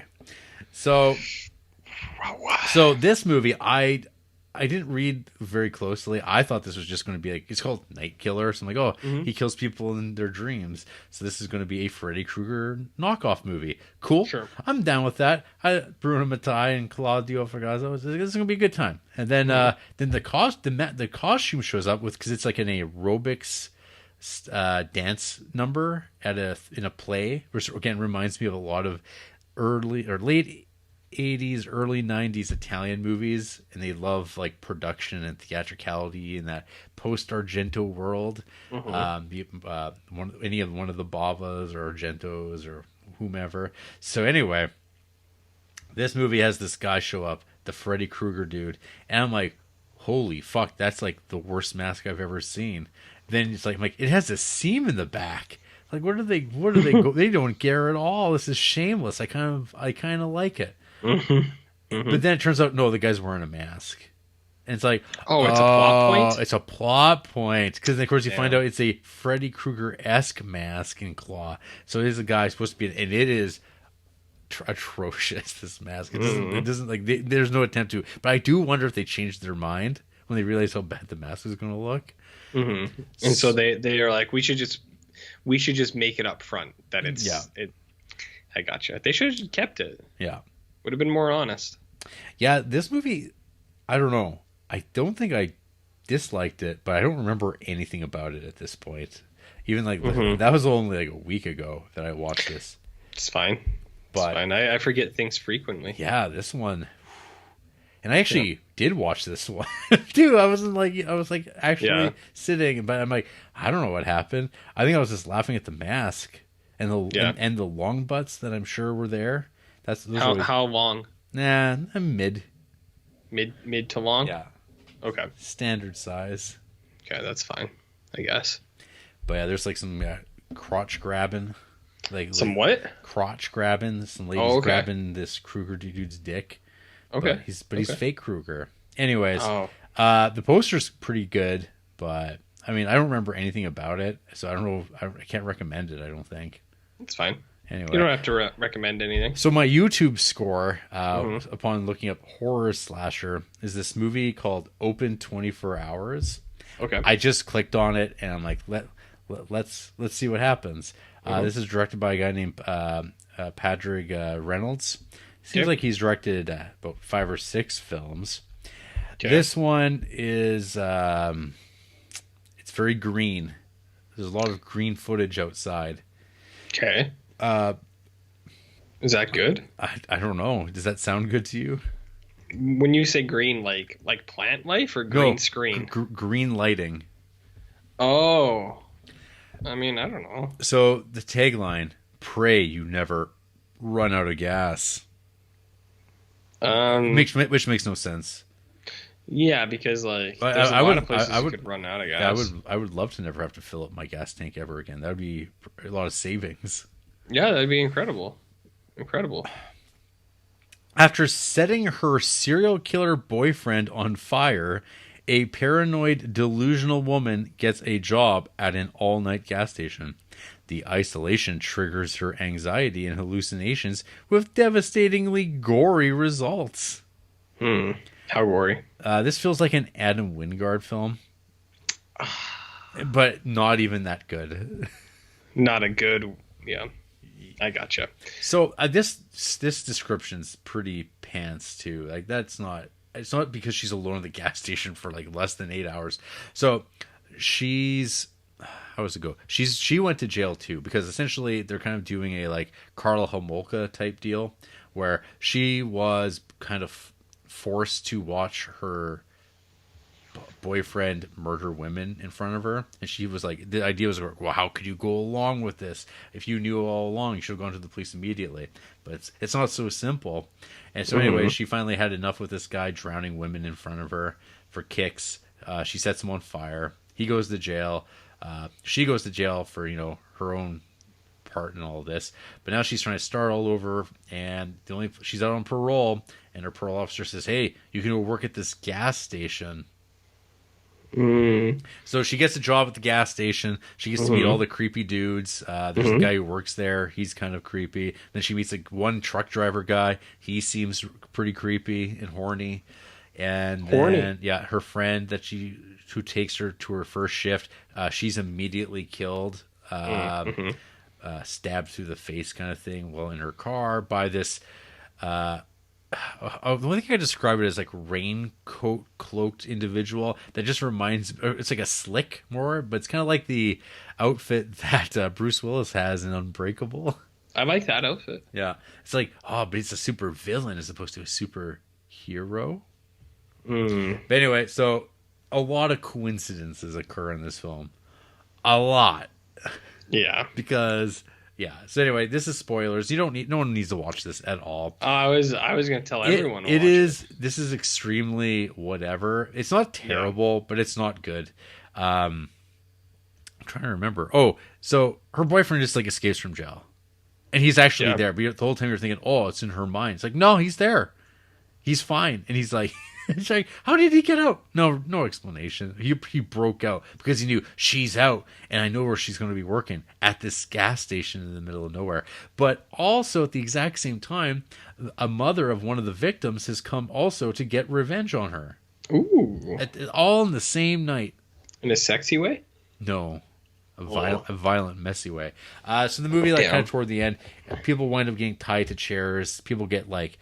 Their heads caved in. That is kind of like a weird cliche I've noticed in a lot of horror movies these days is how realistic can we make a head cave in?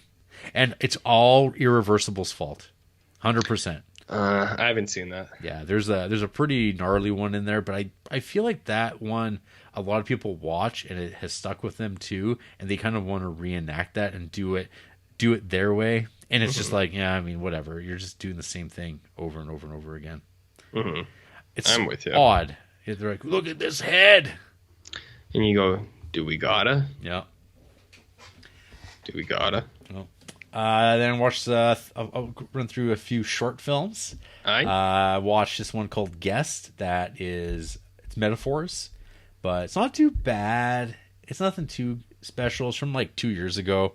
Again, I give it 2.5 stars because I think part of me likes it, but at the same time, I'm kind of like, well, I feel like there's too many of these. And like literally the next like 3 short films I watched, they're all kind of like doing the exact same thing.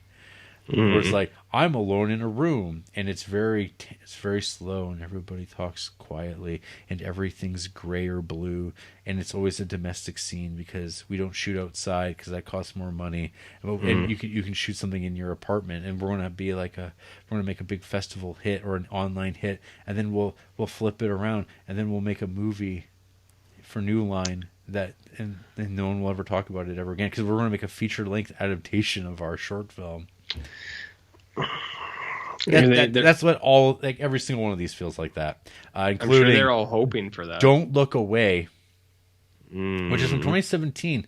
For some reason, there's something about the way that this poster has been compiled for this short film that has Ari Aster vibes to it. But this, holy fuck, the acting in this short, Don't Look Away, is pretty premium. Pretty much some of the worst acting I've seen this month so far.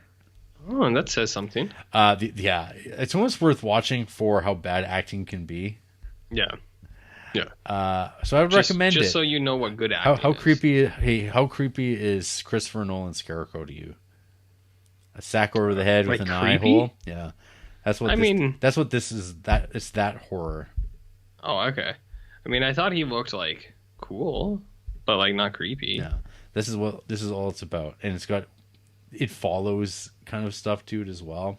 Even though I think they're probably almost close to concurrent. Though, what year did It Follows come out? Probably 2016. Okay, so like the year earlier. So someone watched it, and went, bro, I got an idea. Yeah.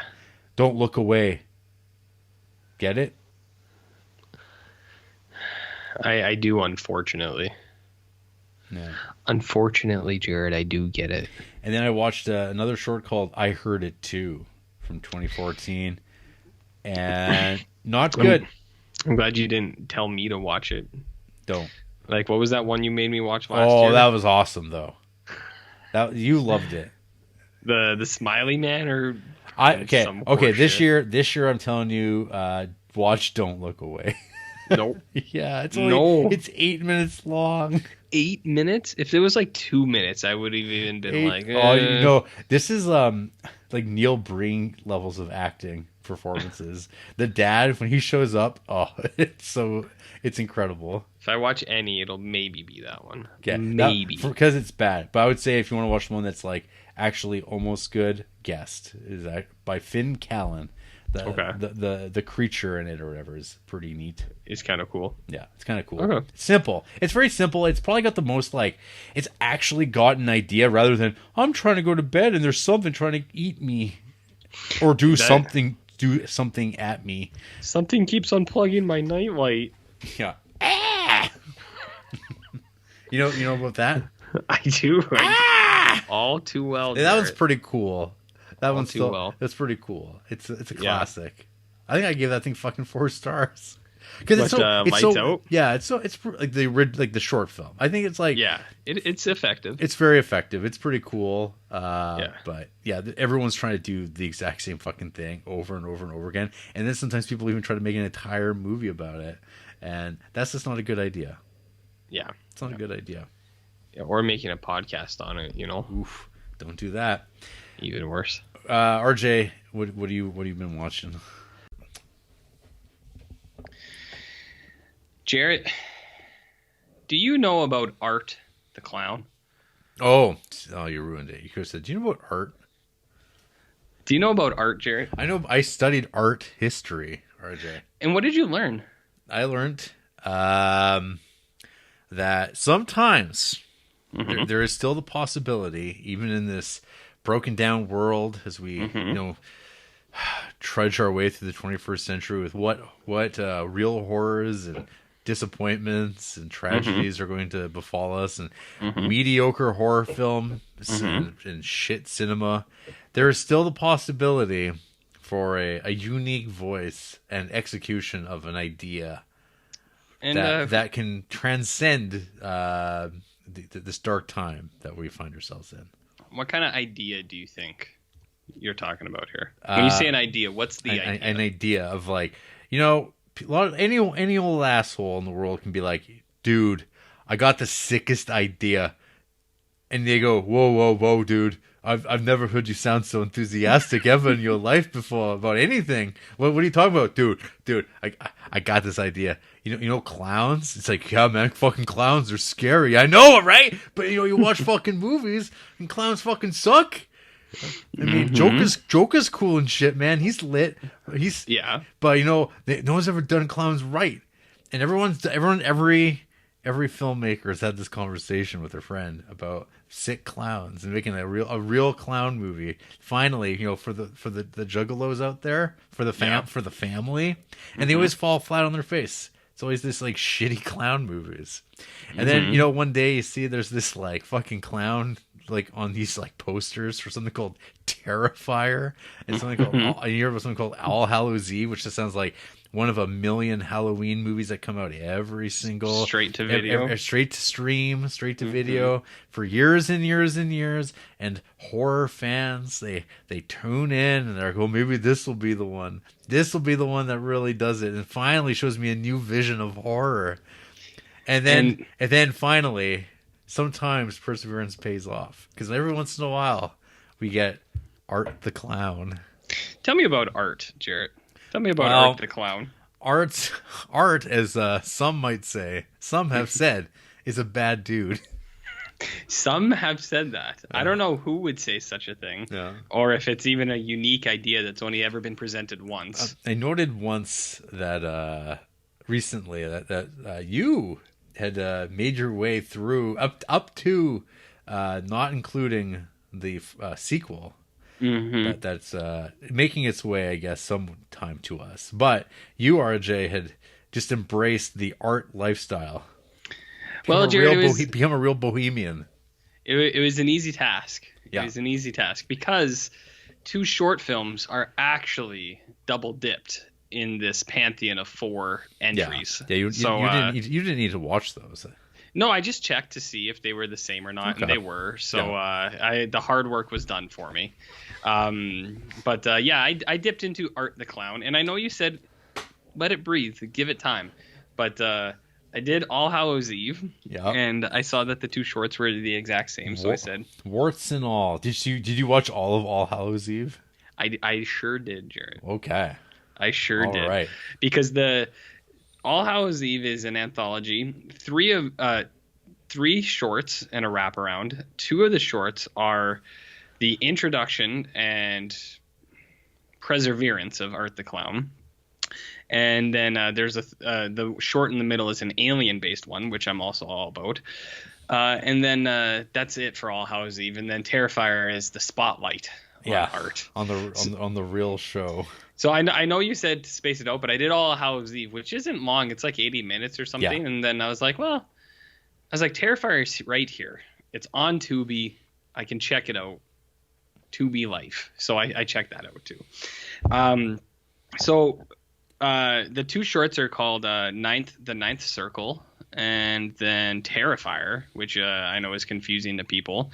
And then those 2 are present in All Hallows Eve. So All Hallows Eve, lady is babysitting her friend's kids, and they're watching movies, and it's nothing too bad. And the kid's trying to eat his candy. They're about to go to bed, and he finds a VHS tape inside his candy bucket. And they said someone slipped him a tape. And I related to this because I don't know if I've ever mentioned on the show, but like, have you ever gotten a potato trick-or-treating? Like a single potato? I have not.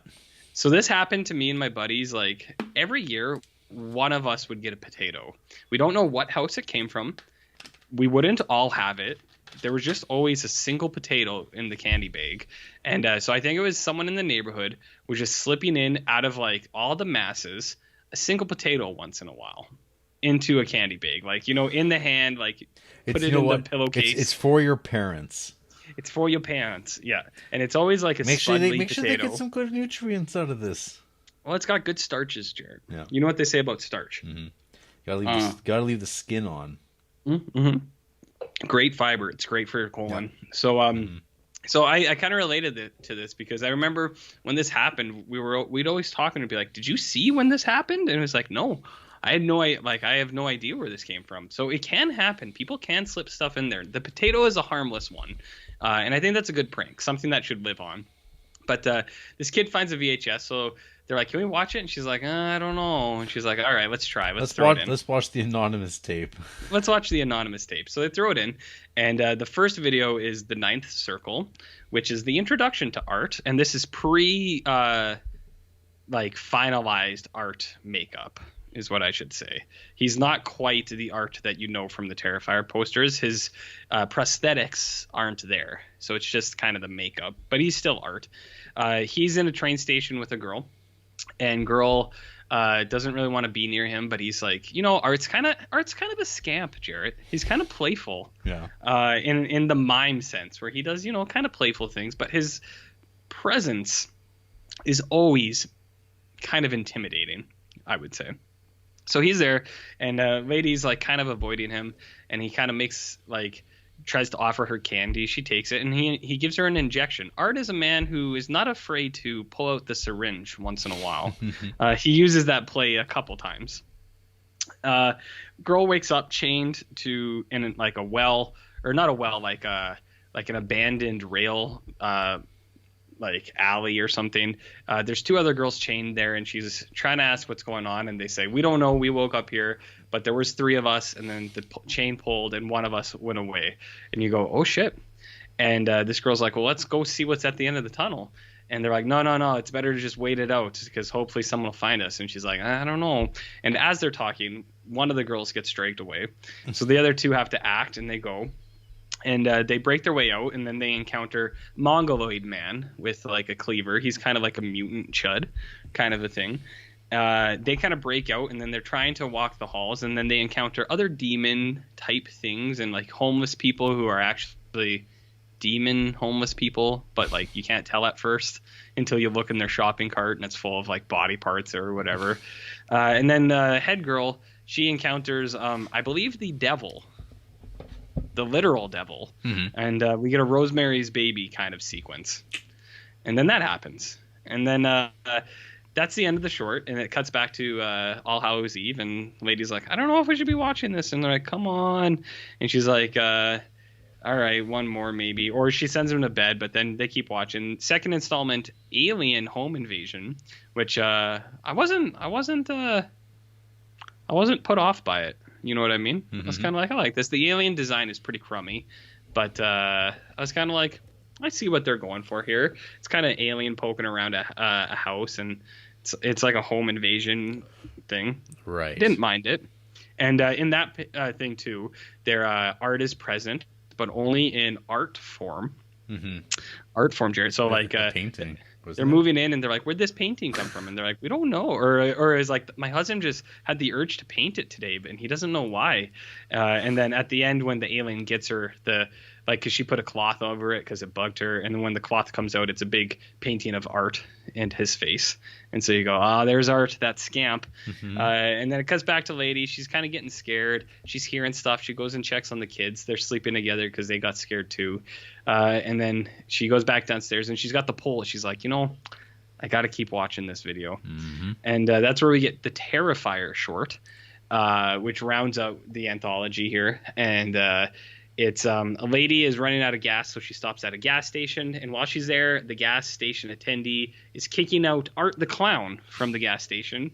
And as he says, I think the intro is, you think you can just smear your shit and piss all over our walls, and you think I'm not going to find it? Said, you fucking creep, get out of here. And Art starts walking away, and he does his scamp stuff. He goes, oh, well, he says, who, me? So that's where you first get introduced to Art's shit play, which comes back, actually. Yeah, it sure does. Entry. So it's a character point.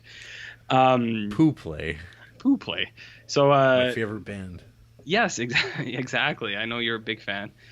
So lady's trying to get her fill up, but then her car's not working, and the attendant's like, let me go or he's like, let me draw you a map to where you got to go. Her car is working, but she doesn't know where she's going. And while she's waiting, it's too long, so she goes inside, and she sees Art dismantling the gas station attendee, and he's all smiles. Yeah. And you go, oh, okay.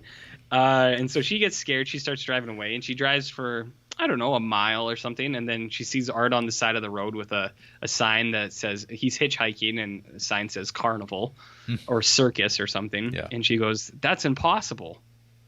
There's no way he can be here. So Art is an agent of hell, or he's some sort of supernatural demon. It is downplayed sometimes, but he does have mystical arts. Sometimes he has a gun. So, well, yes. So here's the big thing. So, lady's trying to get away from him. He's trying to get in.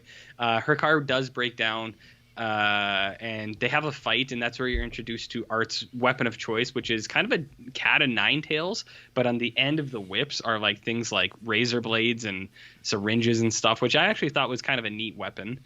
So they have an altercation. She gets away. She gets picked up by a guy, and she's like, just drive. And then she's driving, and then a car pulls up, and it's Art. Art drives a car, Jarrett. Yeah. And I was amazed, but Art does stuff that constantly surprising me. Mm-hmm. So he's driving a car, and she's like, no way, it's Art. And then Art pulls up a gun. And I go, Art uses... So not only does Art drive, but Art uses a gun. Art don't give a fuck. Art nope. does, and Art, this is my praise of this concept of a character is he doesn't play fair. And it doesn't matter. Because that is what you sicko fucks watching this shit are there for. You're there for horribleness. Mayhem. And it's like, and Art delivers because he doesn't play by the rules. He is like evil Bugs Bunny. Yeah. He just shows up and fucking just maims you, defiles you. I think evil Bugs Bunny is a very, very good description. And I am also a big fan of that. Because when I saw Art driving, I was like, okay. I was like, I like this. Let's see where it goes. And then when he pulls up the gun, I went, oh. I said, yeah, Art just does whatever he feels like. He's not afraid to bend some rules. You don't think Bugs Bunny would be smearing shit all over the bathroom of like a saloon that like Yosemite Sam ran or something? I mean, an evil Bugs Bunny? Yes, 100%. Yeah. 100%. So Art shoots that guy, and then the lady tries to get away, and Art eventually gets her. And then you're like, oh, okay, that's fun. And then lady back in All Hallows Eve, she's like a little upset, so she turns it off. She's hearing stuff, and then the TV turns back on, and then boop, boop, there's Art. And he's kind of being playful, and he says, hey. He doesn't talk, actually. Art's a mime. But he acknowledges that he sees her, and he starts tapping on the glass and starts waving at her. And then she runs upstairs because she hears a noise. And Art's already upstairs, and he goes... He does the kind of snickering laugh thing, and he goes...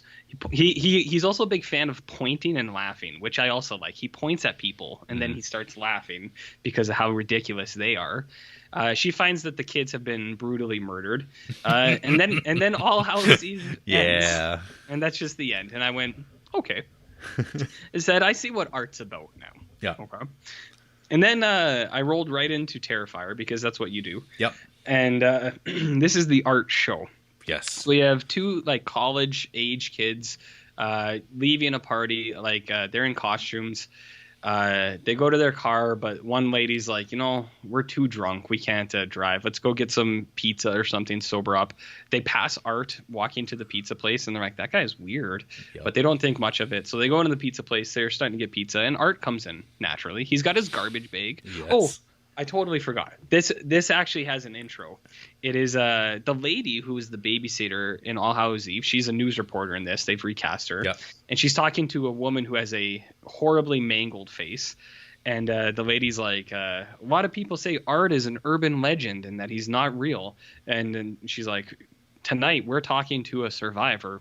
And she starts talking to this lady, and the lady's like, Art's or they're like, because the lady's like, Art is dead. We found his body. He's dead. And this lady's like, Art's not dead. Art can't die. You can't kill evil, kind of thing. And then news reporters in her change room, and she's like, yeah, I was she's like, that lady looked hard on TV. You imagine what she was like in real life. And then the lady's in the change room, and she starts smashing up a news reporter lady's face. And then the show starts, and then you get to those girls. So then you get to the pizza place. Art's really staring at one of the girls. She's really uncomfortable. Her friend thinks it's a joke, so she starts taking selfies with Art, which is like the banner of this movie or something. Yeah. And then Art goes to the or he proposes to the one girl, and then he goes to the bathroom, and then Art gets kicked out. Do you any guess why? I mean, you've seen it, but he really shit up the place. He really shit up the place. It's so fucking vile. Yeah, so Sal kicks him out, and same kind of thing is like he's like, how can someone do something like that? He's like, in my pizzeria. Oh, so they kick Art out, and the girls are like, that guy is weird. So they go back to their car, and their tire's flat. So they have to call for a ride, and then girl's like, I gotta go to the bathroom real bad. And they see a guy at a building, and she's like, can I use the bathroom? He's like, lady, I'm here to exterminate some rats. If you want to use the bathroom, go ahead. And it's really interesting. Like, I like the setup to this. Like, she passes a homeless lady, and the homeless lady's dialogue was really neat. It was kind of like, are you the new tenant here? Like, very kind of like delusional. And I was kind of like, that sounds like what a genuine like homeless person kind of sounds like. Do you know what I mean? I kind of liked the way that scene played out. I also forgot in that TV thing when they're talking about Art being dead, he's watching it and he seems to be offended by it. So Art watches TV as well. And then he applies his own makeup. So that is another thing in the mythos of Art is he has to apply that makeup himself, just of note. So then these ladies are in that building and Art shows up, obviously. And the one lady's kind of looking around, and then she finds Art, and he knocks her out, ties her to a chair, and then he has like a big unveiling, and it's the other girl who's taking a selfie. She's kind of hanging upside down, and then you get a Bone Tomahawk-esque scene, which I wasn't I wasn't put off by it, but I was just like, whoa. I was like, I wasn't expecting that level of brutality in this. I saw a lot of people describe this movie as mean. Yeah. And it's like, this movie is mean. Not that absolutely. scene, though. Now, the next scene, I think, is... Well, now, have you seen the rumblings around Terrifier 2 about men fainting in the theater? I mean... Okay, I've seen that shit, right? But then I saw someone tweet, like, I've seen people post about that. And then I watched it and I went, I can see it. Oh. Which I'm like, oh, good. I that's some high hopes there. Yep, that's high praise. Praise. So yeah, that scene is like grotesque. You watch it and Art's having a ball, Jared. He just likes to have fun because he's always smiling. He's always smiling. He's got one of those mouths that just never closes. Closes. So his teeth and that little weird nose of his and that chin. Yep. Yeah, very like very hook nose kind of thing. Like he looks like an old gypsy, like a thinner kind of gypsy. You know what I mean? That's not a word we use anymore, RJ. You can't use gypsy anymore? No. When did that get taken out? A while back. Oh. We got Roma. Oh, okay. Well, so Andrea's grandparents are from Europe, and they always talk about gypsies. I'm sure they do. Not in like a bad way, but it was like, the gypsies run through town kind of thing. Oh boy. Because it was like in their sense, they were just traveling people. You know what I mean? Mm-hmm. People who went through town. So that was how I always thought of it. But he has a crooked nose, is what I'm saying. Okay. So anyways, that lady breaks through. She takes off. And then Art's kind of on his own. Art encounters the homeless woman. And you don't see what happens. But then our lead lady, she comes about this scene. And she sees a lady crying. She goes to console her. And then I think that is the true... Like, if you describe something as mean in this movie, that thing is so, like... the scene that unfollows, I was watching it and I was like... Holy fuck. Like, it's nothing new. I've seen these things in some form in other movies, but the way it's presented is like, I found it genuinely jarring. I was like, oh my God. So I don't know if I should even say what it is, like, because you obviously know what I'm talking about. Right? But like, I did find that scene like shocking. I was like, wow. So I just wasn't expecting it, and that scene plays out for a while, and I do think that's the peak of this movie in my opinion. When it hits that note, you're like, whoof. And then another thing, Art is the sister that those girls called to pick him up actually arrives, and then we get another character thing for Art. He has the cell phone, and the lady's like, I'm here, and then Art texts. He texts and he says, we're inside, she's really sick, and he goes because he's playing the game, you know. So Art not only drives and uses a gun and watches TV, but he also texts, which I thought was funny because he is coherent. He's very relatable. Yep. Yeah. And then he uses a gun in this too. Like at one point, the final girl does kind of like he does get the one girl, and then it's the sister becomes the final girl who's there for the ride, and she fights him and she's like winning for a second, and then Art pulls out a gun and maybe it's the other way to someone's winning and Art pulls out a gun and shoots them, and it's like classic Art. And then the final girl, the sister who came to the ride, she's trying to get away. There's the exterminator tries to help. And then Art drives a car in this too, and like when he can't get to a lady, he just gets in a car and then drives it through the building. I'm glad that you're really giving this the Criterion Creeps proper film review treatment. Yeah, I know this is taking a lot of time, but I feel like Art is has earned it. Okay. Do you know what I mean? Yeah. Mm-hmm. And then he gets the girl and he gets her, and then they kill Art, but then the last scene, Art wakes up because Art is unkillable, kind of thing. Yeah. So. That is the Terrifier round. And I will say, I am ready for Terrifier 2. If it was made available tonight, I would watch it. You're on board the Art train? Yeah. I find Art upsetting at times. But you remember when I was talking about these so enthusiastically, and I was like, I want like Art the Clown collectibles. Like like, where is it? Where's my sideshow Funko Pop 1 or 6 scale Art the Clown with like little like extra hands, shit hands, the garbage bag, and some like doodads. It's like, where's that? Where's my Art the Clown? I'm with you on that. Yeah, I can see him being a prominent horror icon. I think he's got little old Sammy from Trick or Treat beat. I agree. Trick or Treat's okay, but I've never understood like the wide scale I don't know, praise or love for Trick or Treat. Like, I think Trick or Treat's fine, but it's fine. I'd say Terrifier is way more impactful. Yeah. Yeah. Well, because it's kind of like, whoa. Yeah. Yeah. There are scenes you go, oh man. So I don't know what the right way to do this is. I mean, I'd say just do All Hallows Eve and then Terrifier. But if you just watch Terrifier, you'd still be okay. Yeah, but watch both. But watch both, because you're going to want more Art. That's what the season's all about. That's what the season's all about. So I know that was a long kind of run, but it's like I said, I do think that Art. I'm glad that you've caught the Art bug. Yeah, Art was deserving of that. So, what about you? Did you watch any movies this month? No, I haven't. Oh, okay, good. I'm just letting the Discord know. Scoop, RJ is big Art head. Yeah, and then. I mean, if you want to go for a bit, you can. And then I do have my trip through Eurasia I can discuss as well. Okay. But you can hit a couple. All right, sure.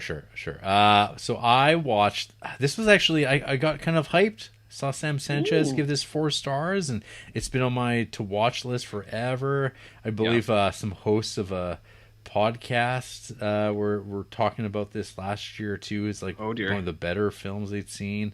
And I was like, I've been wanting to watch this forever. So this is from the director of Tetsuo the Iron Man. Okay. Shinya Tsukamoto. This is Hiroko the Goblin. Oh. These are bullshit goblins. Let me just tell you. What kind of goblins are they? It's like they're like yokai like goblins, like Japanese monsters, but it's like literally just like heads with like spider legs. So maybe you'd be shitting your pants in terror because it's spider related. I mean, movie spiders don't scare me. It's the real spider that's fucking constantly threatening me at home. You know what I mean? But well, maybe this ones will get you too. I watched 2 Japanese horror films kind of back to back, and I gotta say neither of them did a whole lot for me, and I think the Criterion Collection is responsible for it. Okay. Yeah, I used to love Japanese movies a lot, and now, after being forced to watch them, I just kind of watch them sometimes, and it's just like, I don't know, there's something off with a bunch of these goddamn movies. Yeah, that's too bad.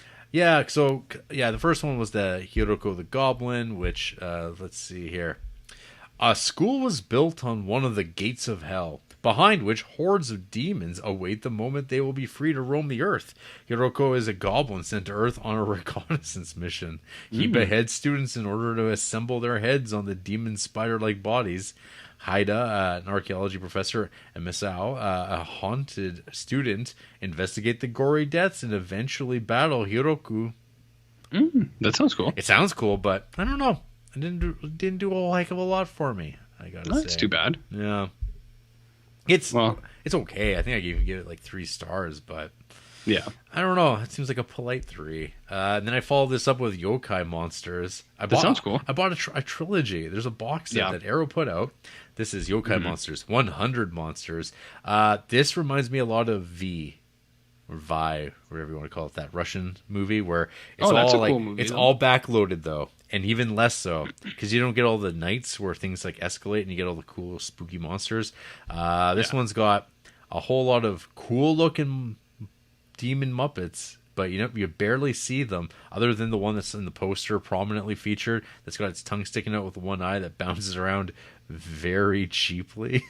Oh, that's too bad. Yeah, so this is a fantastic world unlike anything you have ever seen. A greedy developer in league with a corrupt shrine magistrate brutally tries to drive people out of a tenement building and destroy the shrine and back. But he makes the fatal mistake of hosting a 100 ghost stories ceremony without the closing cleansing ritual, opening the door for the yokai monsters to punish the wicked. Yeah, that always happens. Yeah. Always. Yeah. I don't know. Don't have too much to say about these. I mean, they sound cool. They sound in cool, title. but I don't know. Someone might be interested in these more than me. But then I watched a real short, terrible sci-fi horror short called Cybolica that is somehow 12 minutes long. Yeah, it looks like shit. Yeah, directed by Alex Greenlee. Only thing that Alex has ever done.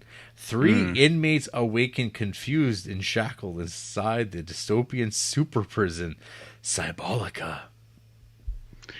So you're not a Cybolica guy? No. Damn. I'm reading some people's reviews, though. A pretty good sci-fi action horror. No. People are wrong, though. Or how about, as seen on Alter, not a bad sci-fi horror short with action to it. It did go a bit Saw at the start of it, though. Oh, yeah. It is absolutely just Saw at the beginning. And then the monster shows up. There's a fight. It's nonsense. Don't watch it. But RJ, how do you feel about the Nintendo Switch? I'm a big fan of the Switch. Okay. I like the Nintendo Switch. Well, would you like a horror-based Nintendo Switch short film in your life? I don't know. Well, there's a short called Don't Peek from 2020, directed by Julianne Terry. Okay. While playing Animal Crossing, God. young woman meets a video game character who wants to be let out. Don't peek. How many copyright infringements are there in this thing? You would have to ask friend of the show Ryan Nago, who has watched this as well. Okay, well, because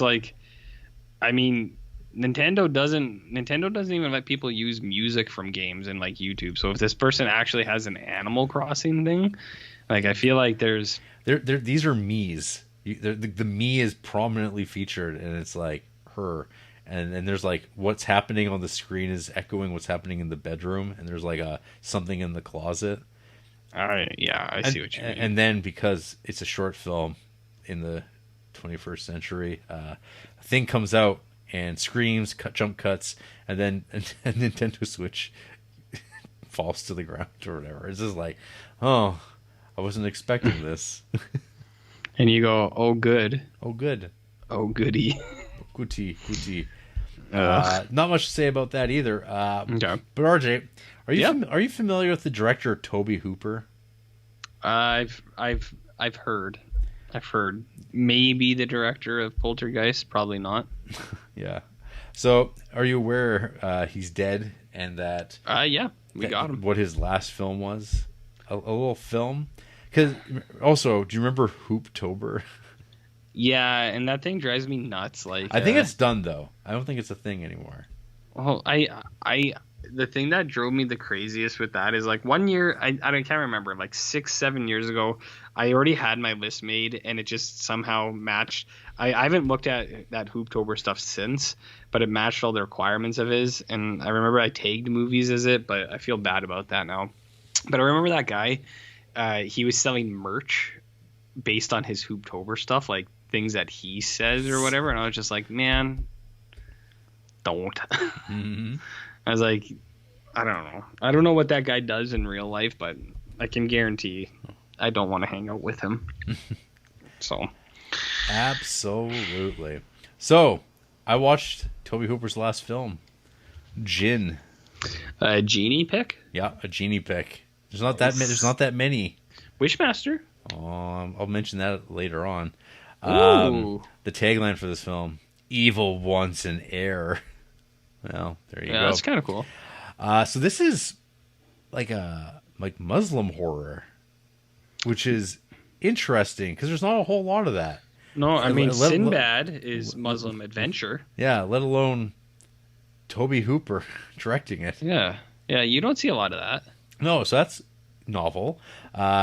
Desperate to put the traumatic loss of their infant child behind them, newlywed couple Khalid and Salama return to their home in the United Arab Emirates.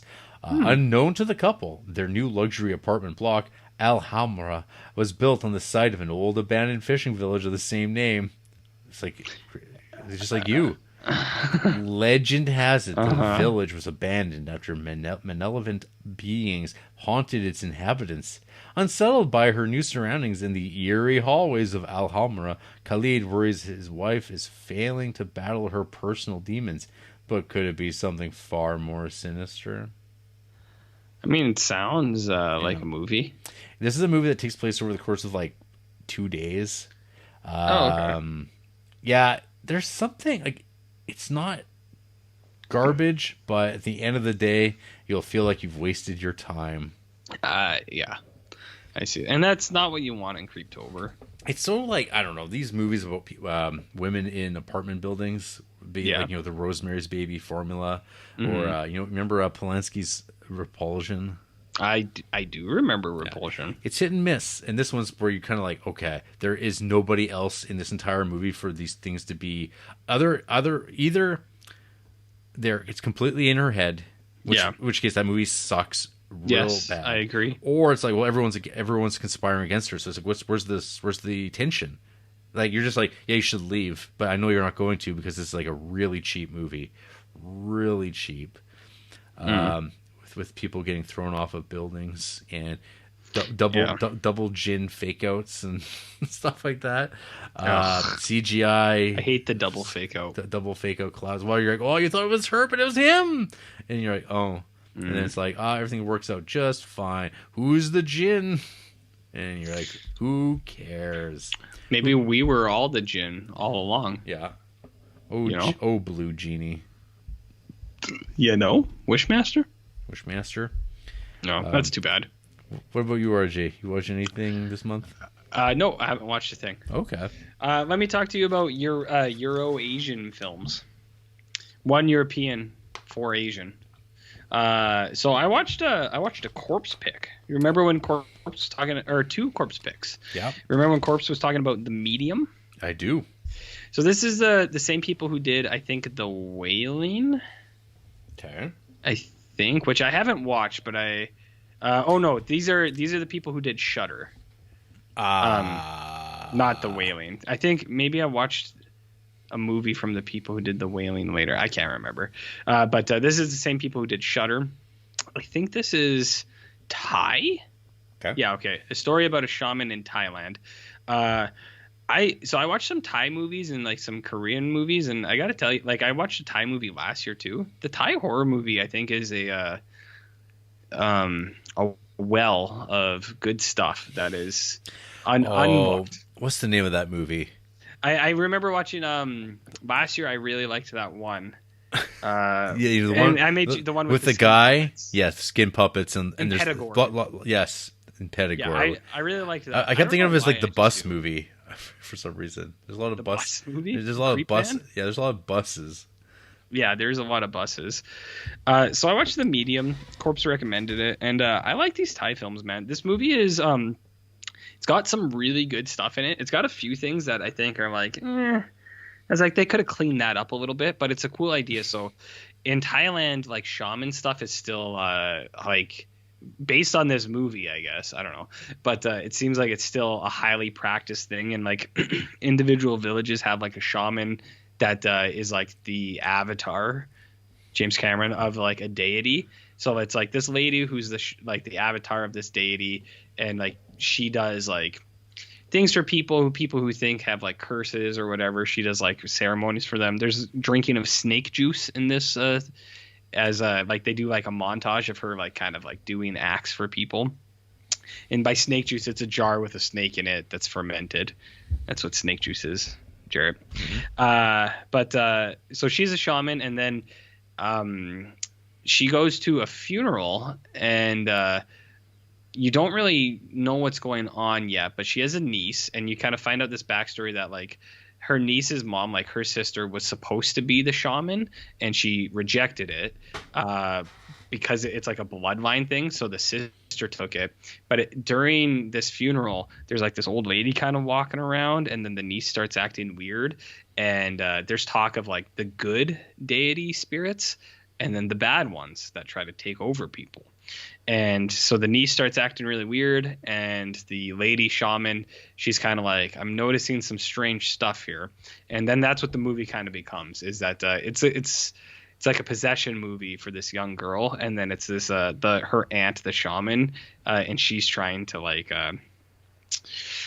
to fix things. And I liked it, man. There's some cool stuff in it, like when the lady's possessed, she does like things that are kind of like strange. Like they show her, she's acting really childish. She goes to like a ball pit with like other kids, and she does this thing I can only describe as kid pushing, where like kids walk around and she just pushes little kids. And it's a very like it's not like a super menacing thing, but I was just kind of like, I was like, I see what they were going for here, and I was like, I think it's working. Like just the image of like an adult pushing kids over, I was just like, this is like a documentary, like mockumentary film kind of thing is how it's presented. So it's like it's like we're investigating like village shaman, and so it's like sometimes people talk to the camera, sometimes it's just fly on the wall stuff. But girl gets possessed. There's some stuff in it that's kind of funny. Like the parents are like, why is she acting like this? And it's like they've already been there for a month being like, your daughter's possessed, and they're like, yeah, we know. But then like a month later, they're like, man, she's being real nuts today.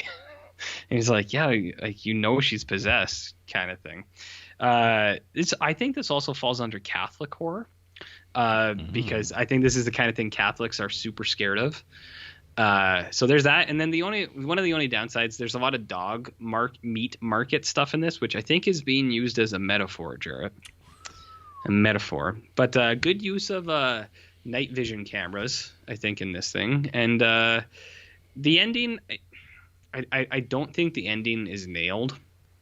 Kind of like I think it kind of loses it a bit, but I think this is a good show. I think you would maybe like it. Maybe. I'm not going to say you would like it. It is on. It's in the this year pool based on the Corpse recommendation. It's on Shudder, so yep, you can watch that. Other trips, and then I can these couple I can do fast. I watched The Host by. I'm surprised you'd never seen that. Yeah, this is an oversight for me. So what is it, Bong Joon-ho? I think so. Yeah. Yeah, Bong Joon-ho. So I'd never watched this before, and I watched it, and I think The Host is good. I think I could see some people like really losing their shit about The Host, and it's like, I'm not there. The movie, I've always. I think this is a 3. Yep. In my opinion. Yeah, I agree. That was my. Yeah. I watched that movie like not that long after it came out on DVD here, and the movie's real okay, and that's about it. Yeah, but I didn't get what people were getting out of it because it's not really a horror movie either. No, it's not. It's an action movie or action adventure with family. One of the things it is, and one of the things I described was in my review was I can see people getting even hotter about this movie, like really creaming the jeans now post COVID, because there's a lot of government stuff. There's like virus and mask stuff and like manipulation of people, and it's like I can see people really like gravitating towards this now before like all that stuff happened. But it's not quite a horror movie. It's smooth. It's like a slick movie. It still looks decent. Like the monster doesn't look bad or anything like that. But the thing that I found really funny was like when they're introduced to the monster, everyone's reaction is they just start throwing garbage at it. And I was just like, that's the most human, it's the most human response I've seen in a lot of these movies, where it's like, that's what people would probably do, when encountered with like something new, they would just throw garbage at it. Is what I think. So the host, it's fine. I'm going to talk about Ringu real quick. I watched Ring, and my only note was good. Mm-hmm. And that's all I'm really going to say about it. Sure. Because I watched the American remake in theaters when I was like 12, 13, and that movie scared the living shit out of me. Yep. And this the horse, just couldn't. The horse. This just couldn't kind of live up to that, you know. So I thought it was good, but I was like, the American one's so burnt into me. That's all I know. See, I watched the American one first, and then I did go around and I went back and watched, like, I love J horror stuff and like Asian horror stuff so much, and I watched tons of it.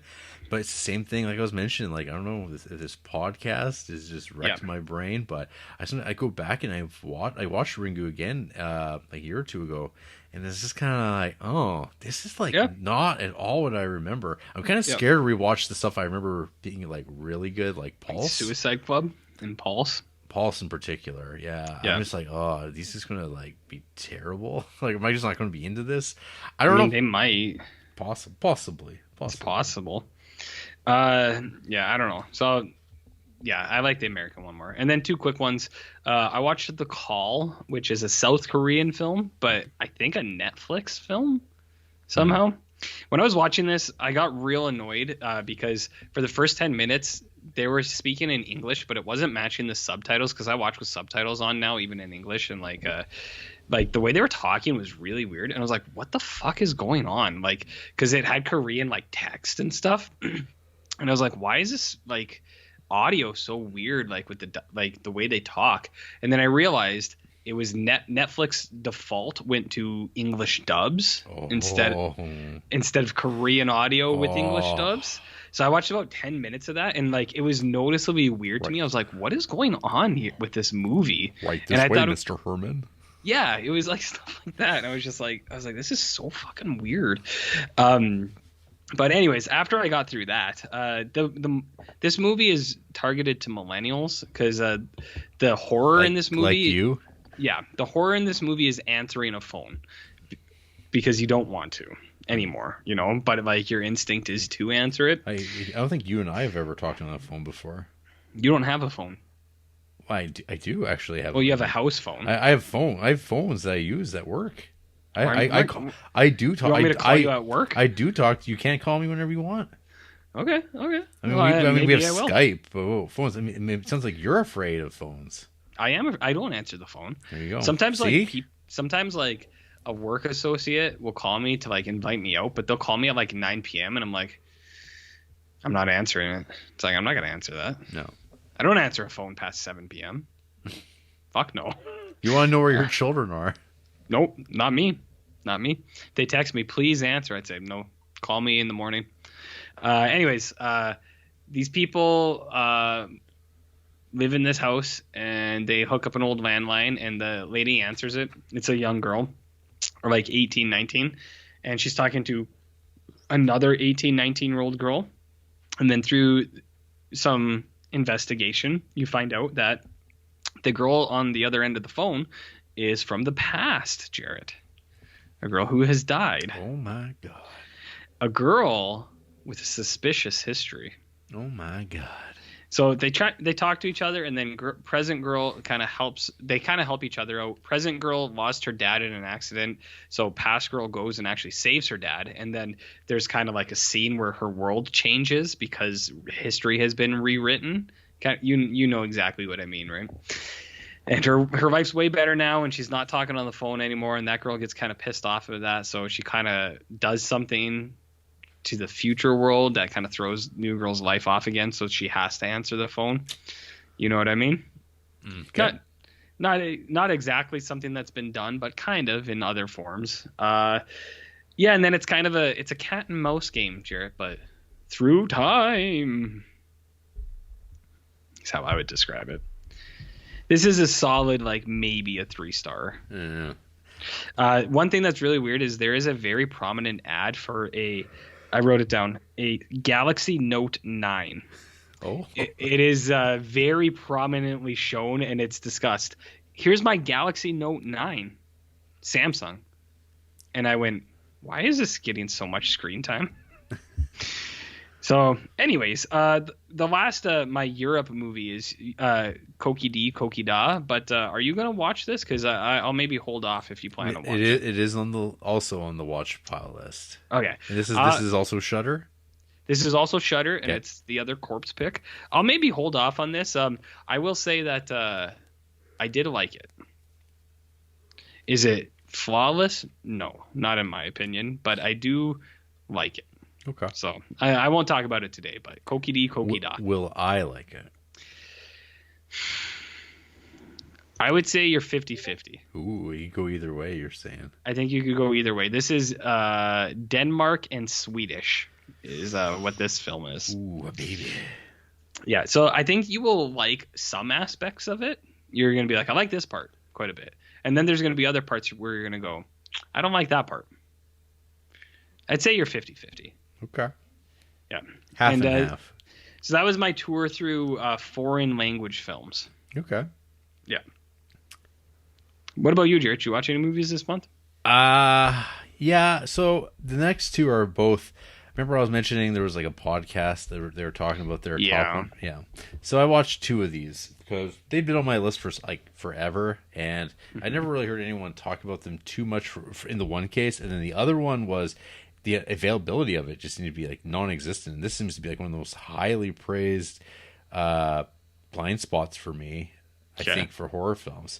So I checked them both out, and I gotta tell you, neither really did a whole heck of a lot for me.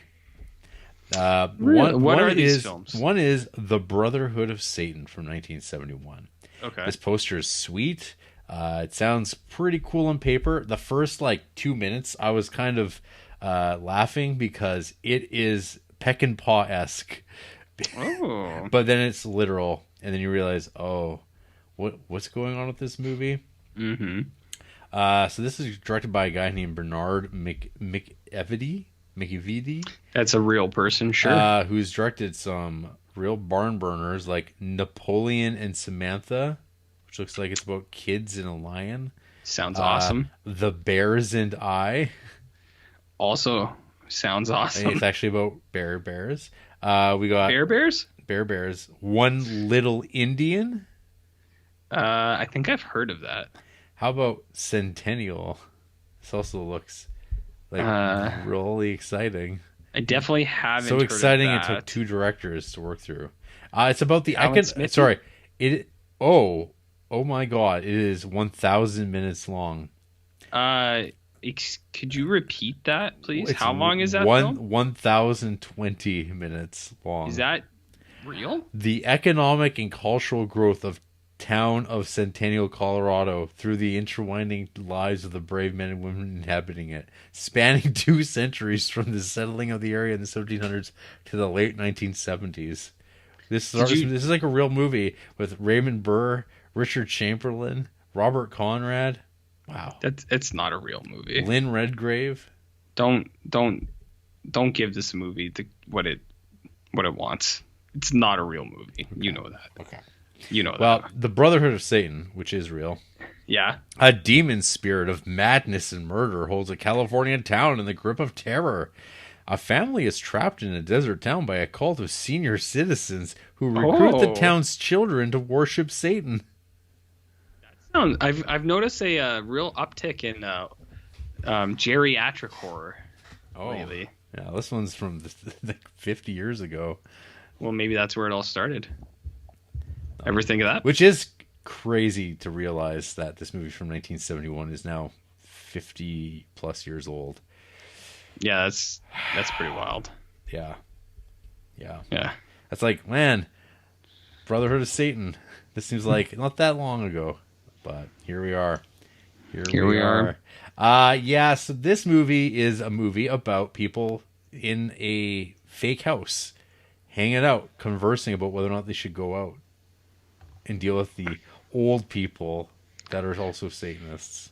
Is that all they do there is converse? Yeah, there's a lot of talking. This has big Roger Corman vibes of people standing around inside of fake domestic settings conversing about what they should do. One of those talky talks, hey? It's a talky talk. LQ Jones is in this movie. He's a cool dude. He produced and wrote this movie. and also it was like one of the main characters. Is that good? I don't know. LQ Jones is cool. He's an old cowboy guy. Okay. Yeah, that's cool. He's involved with that Boy and His Dog movie. Which, the good one or the bad one? Wow, there's only one. Oh, have I seen that one? Yeah, probably. Oh, that's the apocalyptic one, Yeah, right? the Harlan Ellison thing. Yeah. Okay. Yeah. I like the idea, but I don't like what the idea implies. Vic and Blood. Yeah. The other film that came recommended, and actually most people do seem to really like this, but this just hit me the way that sometimes these, these way Mario Bava movies, like people like flip their shit over and they absolutely love the atmosphere of it all. This just was like, I don't know, it's fine. Like there's no, this ain't no Suspiria. That's It's not? No. Even the Wind is Afraid, which is a Mexican film. Okay. That sounds cool. I mean, even under genres, it's under fantasy, horror, thriller, drama. It's barely even a horror movie. Yeah. But so this is a group of college students led by Claudia decide to investigate a local tower that has figured prominently in disturbing reoccurring dreams Claudia has been having. They are suspended from school for their antics, but Claudia learns from one of the female staff members that the person in the dream is a student who killed herself years before, and that the head mistress has seen her ghost. Females, eh? Yeah. This is I don't know what you call it, like boarding school horror. It's one of those things. People like school movies. People do like school movies. There is a extremely long strip scene in this movie. Like, how long we talking? It's at least a full 3-4 minutes. That's a long time. And it takes a while, and then it all builds to a jump scare but like a 1968 jump scare. It's like a cat. So this is on Tubi. Sure. I don't think this has been available on a legitimate Blu-ray release or anything like that I'm aware of. But I think I saw someone follows me at least watched it recently. They seem to really like it. I think people do. I think Sam Sanchez gave it the 4-star treatment at some point. A lot of people like this, but was not for me. Maybe you'd be into it. We don't always agree on things. That's true. I mean, I don't know. I'll probably watch it in like 3 years, and I'll be like, "You ever heard of this thing?" Probably. And you go, "Yeah." I think I saw you vlog it. Yeah. Yeah. We'll catch up on this in about 3 years. Okay. Then of course I did watch Grave of the Vampire that same evening. RJ, Getting bodied. Are you familiar with Dead Time Stories? I am, because I've wanted to watch it, but I never have. You should. Yeah? Is this available on streaming means? It is available on Tubi. Tubi, hey? Because how many horror anthologies have you watched so far? Me? I have watched, so Tales from the Hood, All Hallows Eve, Books of Blood. I've watched 3 already, which isn't bad, actually. But yeah, I could watch it. Yeah, you definitely should. The one segment in this, it'll bring you back unto unfond memories of Lloyd Kaufman comedy. Oh, are we talking like what's that baseball one with the sex? Pretty much like that. But okay, it's something. It's worth 90 minutes of doing other things. Okay, yeah, I'll throw it on. Kind of like the Willies. Okay, tell me about the Willies. You know about the Willies? I do, because I was trying to watch it, but my legal download never passed 99%. Oh, well, this is also on Tubi. Is it really? Yes. Well, the fucking internet lied to me. Son of a bitch. The tagline: "You'll laugh, you'll cry, you'll puke, you'll die." I mean, that's pretty cool. Yes. Tell me about the Willies. Well, I might watch it. This is quite the lumpy film. It's very imbalanced. There's it's a bunch of kids being like little 80s kids, so they're talking like very inappropriately now. RJ, trying to scare the other one, talking about kids at school and things that they heard. The big takeaway on this one, though, I mean, there is essentially a toilet monster that like who's got some Night Beast vibes, but but not quite. You're really selling me. Yeah, there's a couple of set pieces that are like, oh, that's kind of something almost worth watching. But there's a lot dedicated to Gordy. Gordy is this character. Hey, pro tip, parents, don't name your child Gordy. What about Gordo? His name is, yeah, exactly, Gordo. Gordon, don't do it. How many people do you think have been named Gordon in the last 10 years? I hope none. No? How about Gordy Belcher? That's this character's name. Gordy Belcher? That sounds like a Bob's Burgers and guess character. What? He's a fat kid. Of course. And he likes to pull the legs off of flies. Does he burp? Yeah, he eats and stuff, and he's real gross. And his parents hate him. Everybody is like mean and horrible in this movie. Yeah. What? Is this a good show? No, they're not. Nothing's good. But I mean, I feel like the Willies you would appreciate to have on if you're trying to just like up your numbers. Okay. That's how I feel. Actually, so the reason the Willies popped up for a while too was I did something the other day where I showed Andrea my list and I said, based on poster alone, pick a movie for me. And the two things she's like, these are the two movies I'd watch, but she's like, but based on the posters, I would want to watch them. One was the Willies. She saw the poster and said, I might want to watch that. Yeah, you should definitely subject her to that. Yeah, I might. Spread the wealth. And she also wanted to watch Repossessed. So I don't know what that is. Repossessed is the Leslie Nielsen Exorcist parody movie. Oh. From 1990. Oh, yeah. Which I told her, I was like, this is what this is. And she said, yeah, I'll watch that. And I went, okay. But we haven't gotten around to it yet. Okay. Yeah. Have you ever heard of Munchies?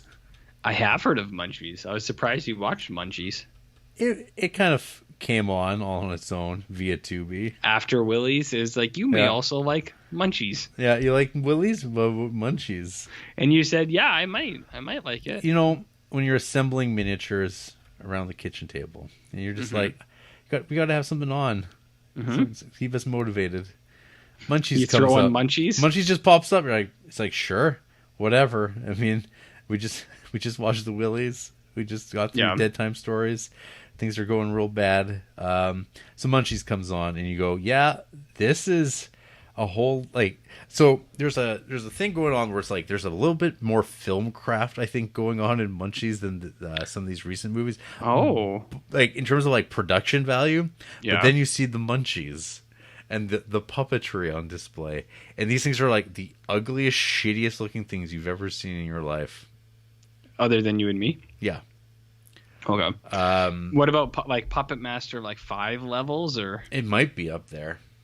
So the tagline: just when you thought it was safe to raid the fridge, because Munchies, and like the poster suggests like a horny little creature looking up the dress of a lady.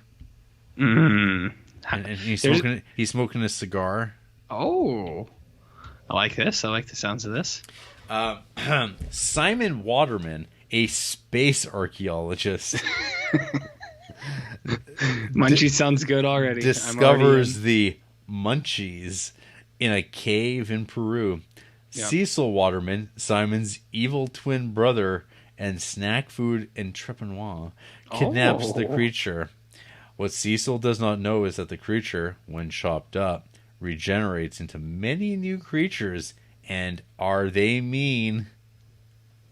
Munchies sounds good. Munchies sucks. What? Munchies sounds incredible. Munchies is not good. Munchies blows. Man. All right. Yeah. Sounds good. Yeah, but... I think Corpse is a fan. I mean, I'm a fan based on your description. Mm-hmm. You know? Munchies sucks, RJ. Don't do it.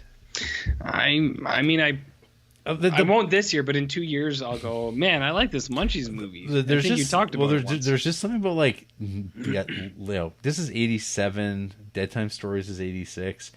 They just have that 80s comedy music that it really drives things. Oh, and I think it's Dead Time Stories that's got some real classic songs to it. Real beautiful, melodic, very well written songs with Mhm. hideous scoring. Oh God. Yeah, watch Dead Time Stories, RJ. Let me know. Let me know when you're going to do that one. I mean, in the next couple of weeks, Yeah, okay. likely. Back to you, RJ, and then Back to me. I'm not sure how far we want to go. It's up to you, man. We want to cut it off at some point here. We can do a couple that we've done together. Sure. But I can hit a couple quick ones. 'Kay. Yeah, you ever heard of Rocktober Blood? I've heard of it, but I do not know it. This is a solid 2-star film, Jared. Solid. But solid 2-star film. But it does have some good stuff in it because I got a lot of screenshots from this film. I sent you a bunch. Okay. What was the one? It was like, it's like, I'm gonna kill your ass, and then come here, you little fucker. Mhm. Like stuff like that. I just kind of thought was funny. So Rocktober Blood, there's a musician. He dies, and then a lady takes over, and then she's singing, and then a little while longer, someone comes back, starts killing people in her band. It's not a good movie, but I did have the songs in my head the next day.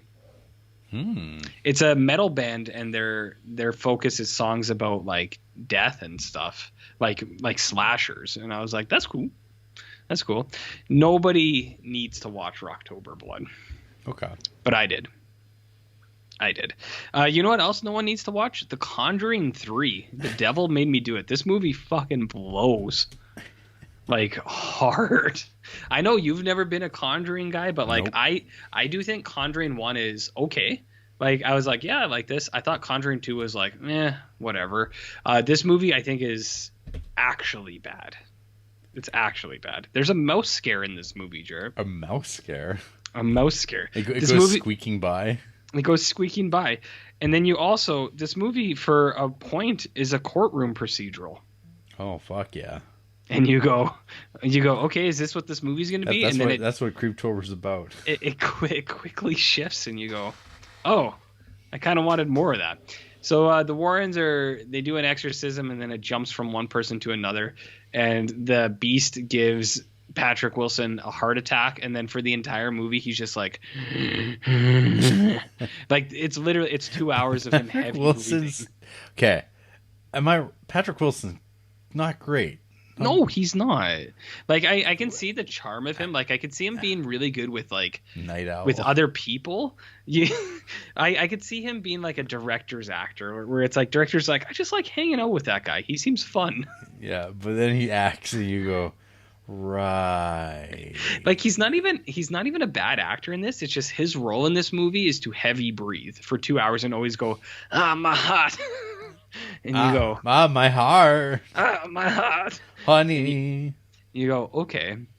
This movie's kind of weird. So like the way it starts is they do an exorcism, the demon jumps, and then it goes in a guy, and that guy actually murders somebody, and then it goes to court, and then this was a real thing that happened. The guy pleads not guilty because of possession, and then the movie's basically valid. This is like, you know how you have a problem with witch movies, Yeah. where it's kind of like, is this trying to validate that they killed all those people Well, by inadvertently by proxy? presenting this, it Yes. validates that. Oh yeah, actually, witches did exist. We did have to kill them.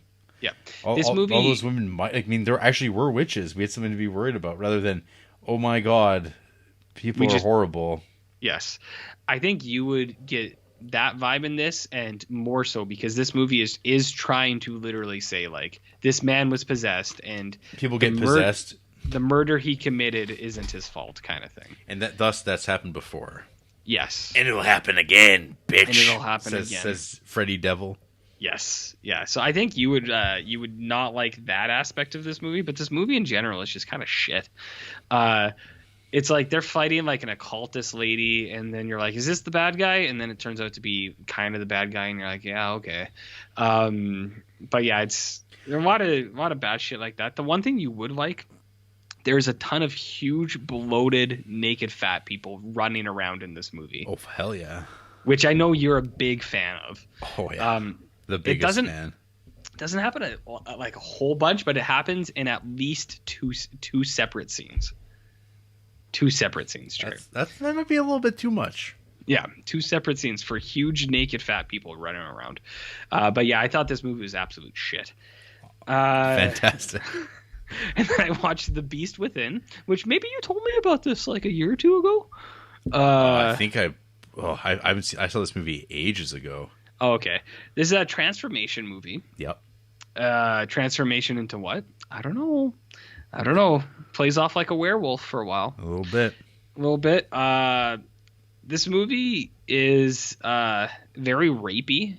And I find a lot of transformation movies are. I think it's a metaphor thing where they're like, it's taking over your body, man, just like a man might take over your body on a street side somewhere. And you're like, oh, I don't know. Maybe that's just me. I find werewolf movies always to have a lot of rape in them. So do Bigfoot movies. And Bigfoot movies as well. Yeah. So there's a lot of rape in this movie. Most of this movie is kind of like whatever. And then there's the transformation scene and you go, this is why I'm here. You said, this is why I just watched an hour and 15 of this movie or whatever is for this 5-minute scene. The transformation in this movie is pretty wicked. It's really cool. Yeah, it's been. I've seen it once. I don't remember anything about it, honestly.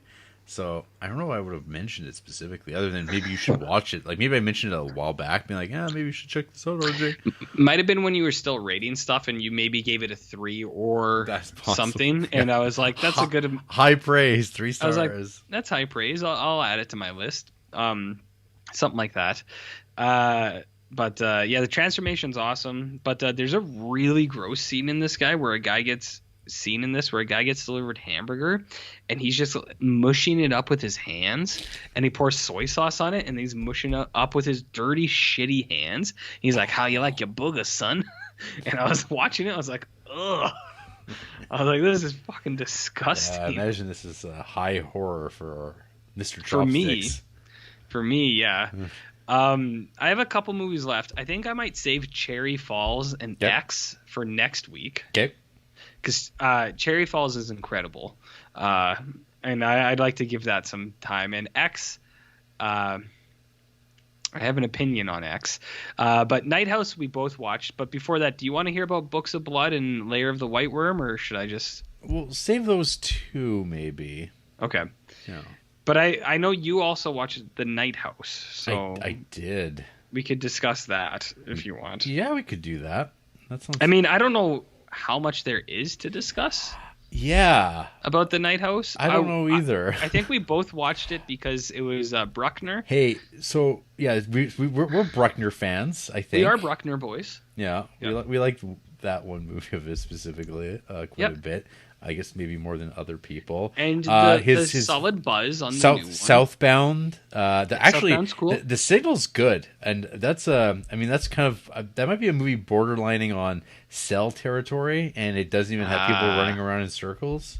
Okay, but it's also kind of like The Sadness, which I think that movie is going to be an interesting view. Are you planning on watching The Sadness this month? Yeah. I wasn't, but I could. Are you familiar with The Sadness? It's the first time hearing about it. It's basically crossed, like Garth Ennis' Crossed. Oh, okay. In movie form. Okay. If it's on a stream, I'll maybe watch it. It is on Shudder. Okay. The Sadness. I see. From 2021? Yeah. Okay. Okay. I was planning on watching it, but it might be watch it when you got the house to yourself. Is this a movie that I have to mute for a while just so that people don't think I'm doing things? The dogs don't start barking and trying to get out and try to get you. Well, when I was watching X last night, I had to mute the TV for a while because I was like, I said this isn't going to work well for anybody. So The Night House. So this is what do you think? Did you think about me when you were watching this movie? I did, because I knew that I didn't know if you would actually get to it, but I was like, because we had talked about it, we're like, we both want to watch that Hellraiser. We like The Ritual. Southbound's a good movie too. And for this, I was watching, and I was like, I think Jarrett will be into this. Yes, there's definitely parts of this that I think are pretty cool. Yeah. I think you would also like the kind of the heavy lean in into what this movie eventually becomes. About whose perspective, with the perspective of it. Now, Yes, I actually thought you would like that. Yeah, So. no, there's like some really neat things that are going on at times in this movie. Yeah, so this is The Night House from 2020. The truth will surface. What a fucking garbage tagline. That's the worst tagline of the night. Worst tagline of the night.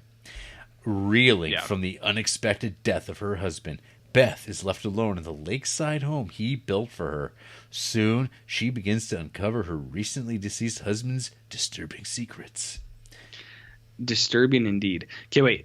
I gotta go to the bathroom real quick, but I think you could just talk about this movie generally because I've seen it, and then I'll come back and I'll get your actual opinions. All right. So I don't think you have to stop. This is all in camera. This is all on the podcast. Yeah. No, leave this on. I'll be like less than a minute. RJ's got problems, folks.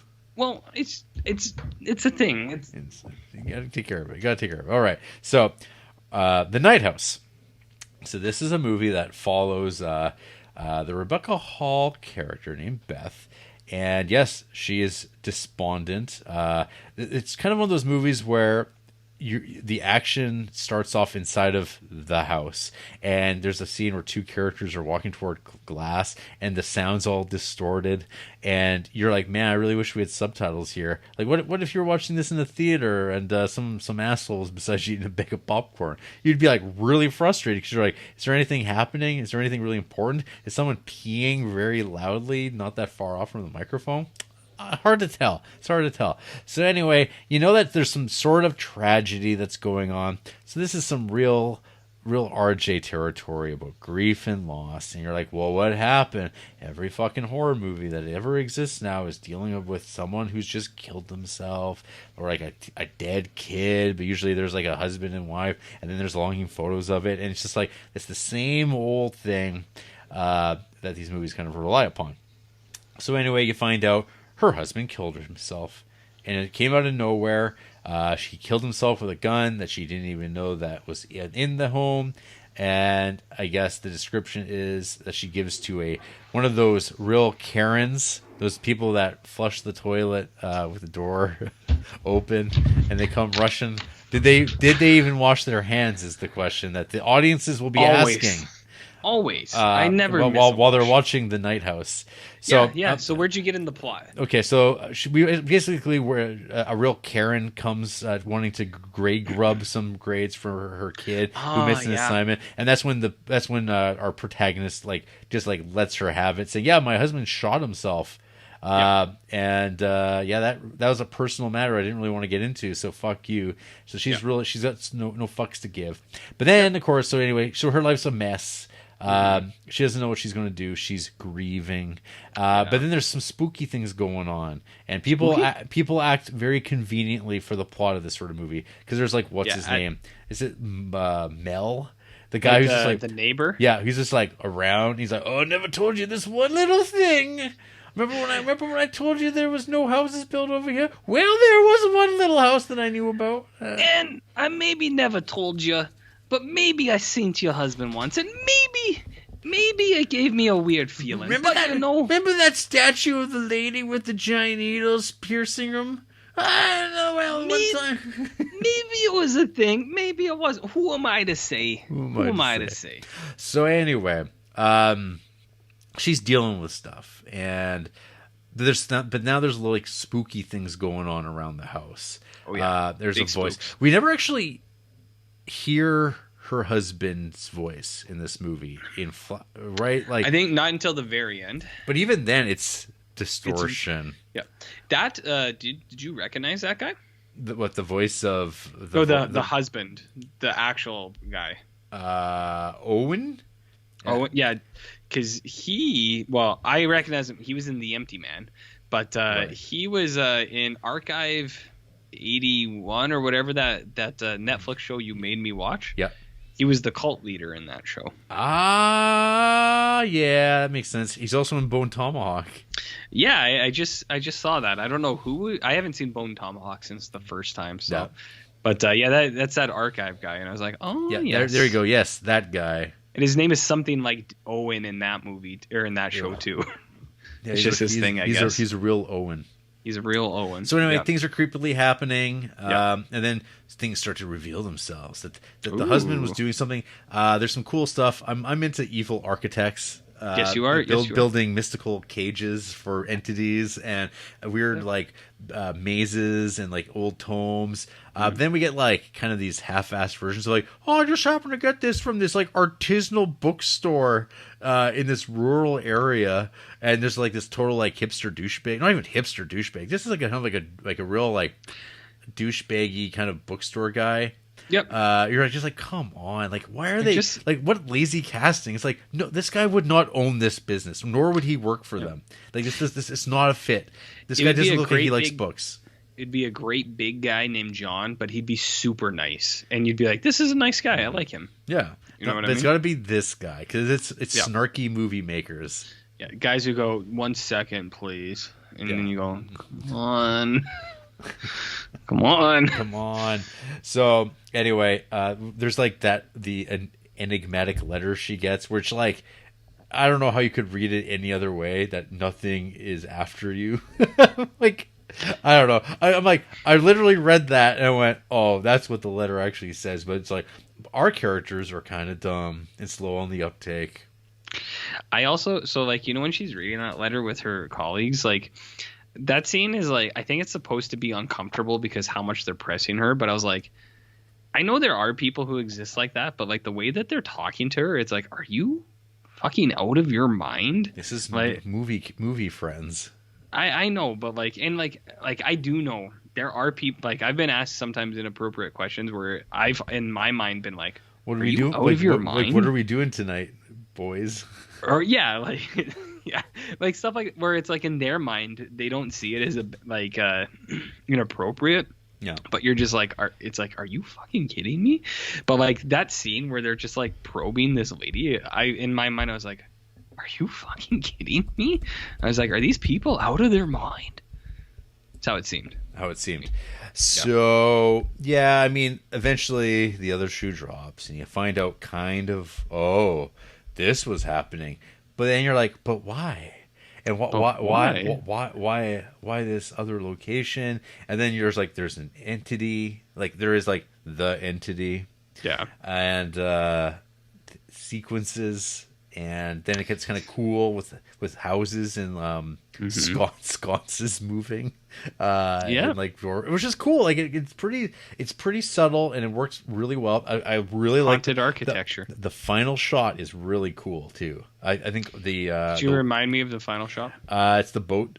And there's like, you know how there's ripples and shadows on a body of water, but they position it just right where it looks like someone might be sitting there. Yes, That was I do that was, remember. and it's for like just enough for you to figure it out, and then it cuts to black, and it's like, yeah, that's pretty good. But this movie's kind of stupid in a very frustrating way because it does. It's like, what was the plan? It's like, is this entity stupid? Like, oh, you got me again. Yeah. It's like, what's going on? Oh, then, yeah. I mean, there's that, and then it's kind of like I wrote a review for it. Yeah. And I don't know. Did you read it? I did.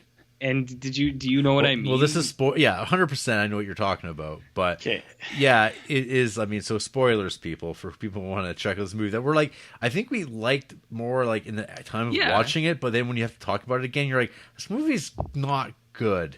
Well, and see, that's the thing. Like, I think, like when you asked me, like, what did I think of this? I was like, I do think that this is a Jarrett movie in a sense because of what it's doing. I know you like haunted architecture, I do think that the lean into it is good, but I do think that this movie also like has implications.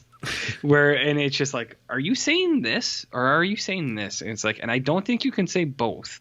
And it's like, I think it's got to be one or the other, but I don't know exactly what you mean by this. So like, like I watched this with Andy, and she kind of felt the same way I did, and I think that you do as well.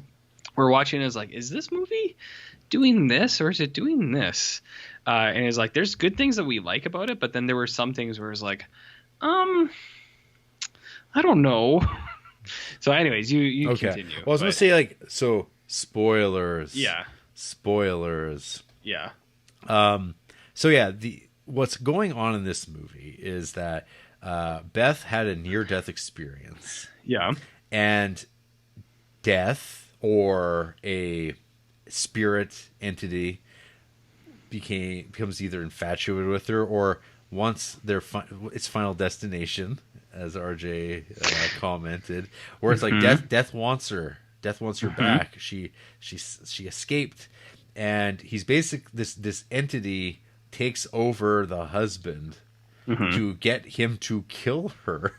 And so the way that like the husband's like, I have an idea. I don't know why I keep getting possessed and why I want to keep strangling her. But what I'm going to do, you see, is I'm going to kill women that look just like my wife, and the entity won't know any better. And you go, what? Like, but isn't it death? And then, it's an entity, Or it's an entity. it's vague, Yeah. and then, I guess it becomes too much, and like, So what the entity says to her, monologues to her, is that he tricked me for a while, but I figured it out. And basically the guy, like, what the guy says to the girl he doesn't kill is basically like, I can't do it anymore. Yeah. Like, so he kills himself and takes himself out of the equation. Yeah, because the entity has figured out that he is not killing that woman over and over again. Because that makes sense. Because that makes sense, and that he isn't killing his wife Ever. And that Yeah, he knows think, now, I and think it's going to overtake him. I think the big clue is, hey, how can you kill your wife again? He's like, he's like, man, that first time was pretty cool, man. Can we like keep that buzz going and just kind of like, like, I don't understand. keep the vibe? There must be something. Maybe there's some exposition I missed, but that's kind of like what it feels like. And I mean, there was like this element of like this idea that I always remember the thing about like Ted Bundy was like had his type, the pretty brunettes, and he was like married. He's like dating them. But then he'd like go and kill them. Go kill other ones. And so it's like, yeah, this guy could have like that Bundy thing happening. But no, they don't go down that road. They're like explaining away. So, well, actually, it's like. But it's also like emphasized that it wants her. Yeah, but there's also a trap that I built my house into where I can entrap this spirit, but I have to like feed the spirit so it doesn't want to get out or something. Even though it's like that doesn't. What is going on? Or something. Like, why does this thing not understand this? And why is it so slow moving toward resolving these things and etc.? I don't know. Yeah. Some cool visual stuff. It was okay in the moment to watch, but at the end of the day, not great. Yeah, I agree. And like that was the thing that like Andy and I were talking about, where because even she was saying she's like I think this is like a depression thing because like she can't get away from it, and she like expositions like stuff like I have depression, I'm the one that it chases, and like stuff like that. So it's like I think that's what it's trying to say, but then also it's like that guy actually did kill people and they find all those bodies in the house. So it's like, so is it a depression thing? Is it a monster thing? Is it both? I don't think it should be both. I think it should be one or the other. I think they should have picked a lane. Yeah. And maybe that was just what our watching was, like that's what kind of came out of that. But I don't know, like there's some cool stuff here, yes, but there's some other stuff here as well, and then you go, it's not as cool. It's when you start thinking about it, I think it falls apart.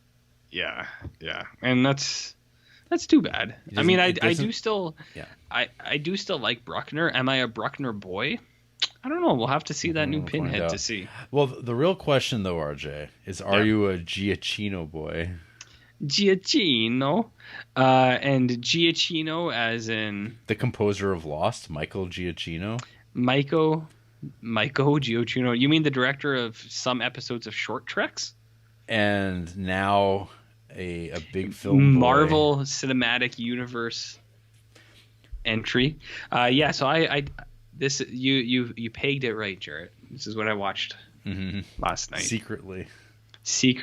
Well, it was more out of melees I just didn't log it. Like I watched it. George Melee's. George Melee's. I watched it and I didn't log it. And then today I was like, I know Jarrett watched it. I was like, I'll just talk about it when we get there. Yeah.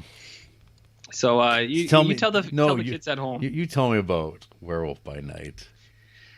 This is There's no escaping the night. Is that the tagline? Yep. Oh God. Okay, so so this is a Marvel Cinematic Universe entry. You can tell because in the opening there is a silhouette of Iron Man and Captain America and Hulk. In case you didn't know that this was a Marvel entry, they wanted to be upfront about that, Jared. This is kind of a weird one, like because Marvel does lots of like short things, and now they're in the TV shows. But this is a one-off, hour-long feature. So this is kind of a made-for-TV movie, which I don't think they've done before. No. So this is like a first, and it's a genre one. And what they're trying to do is a Universal monster style thing, is what a lot of people say. That's what they say. Is what a lot of people say. And I think my biggest criticism of that is it because it's black and white? Is that why you're saying that? like Roma. Like Roma, because this has. Okay, wait. Before I get there, you're introduced to this world. It seems vague, kind of. I would argue, like, even though there's like an exposition drama about like the Bloodstone family, and now that a Bloodstone's died, people have come together to say who will be the new Bloodstone with the Bloodstone. What stone? I didn't catch it. What kind of stone was it? It's the Bloodstone. Oh. Yeah. At the Bloodstone Temple. You know Bloodstone? Bloodstone.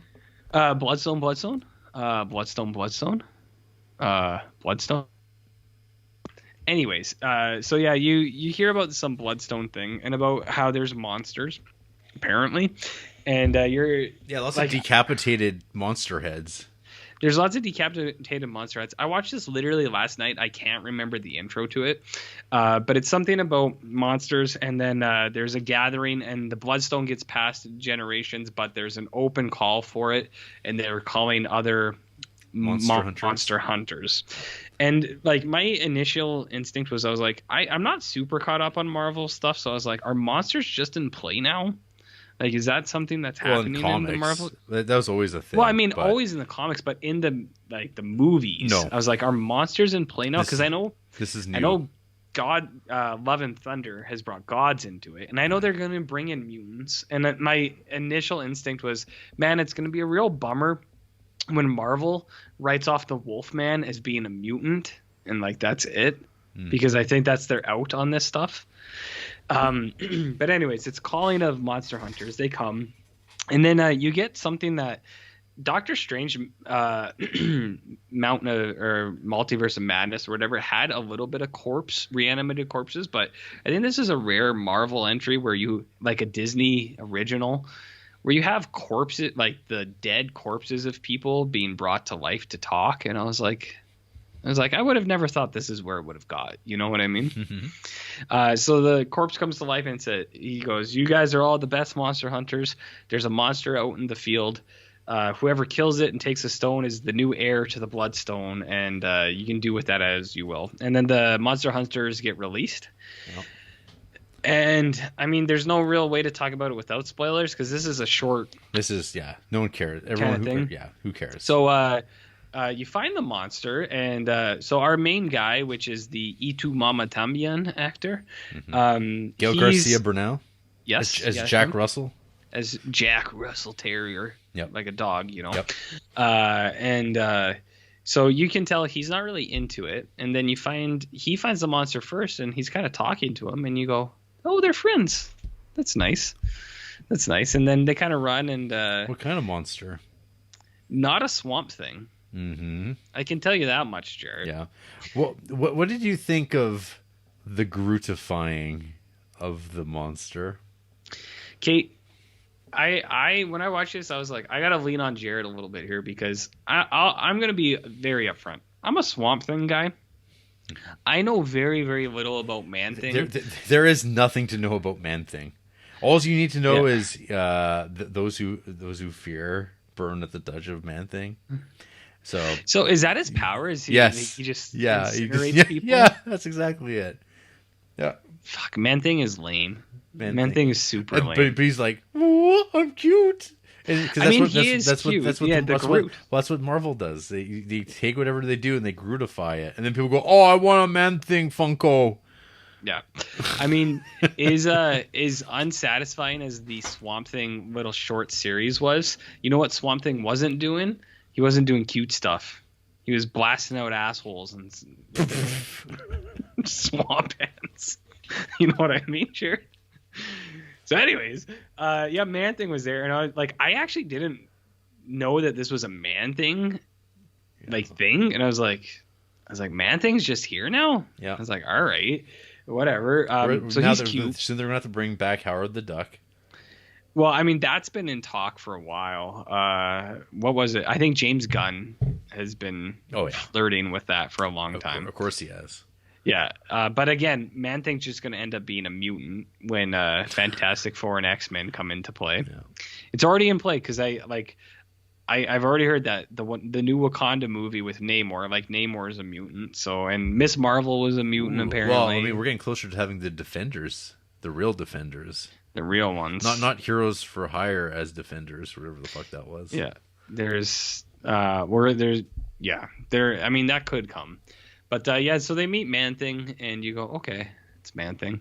And then they get the stone out of him. He partners up with the girl. They kind of fight other hunters off and then kill them. Hey, how about that, absolutely unbelievably long extended scene of, was it Elsa Bloodstone and Jack Russell in the, mausoleum? Yeah. They're just in there for 10 minutes. They're just in there for 10 minutes talking about nothing. And then it's nothing. Well, there came a point, I'm like, how long is this? I'm like, Jesus Christ! They just did nothing happened. Mm-hmm. And then some people their hands get cut off, and then their arms, and then we're like, oh man, throats are getting slit in the MCU. Yeah, in black and white.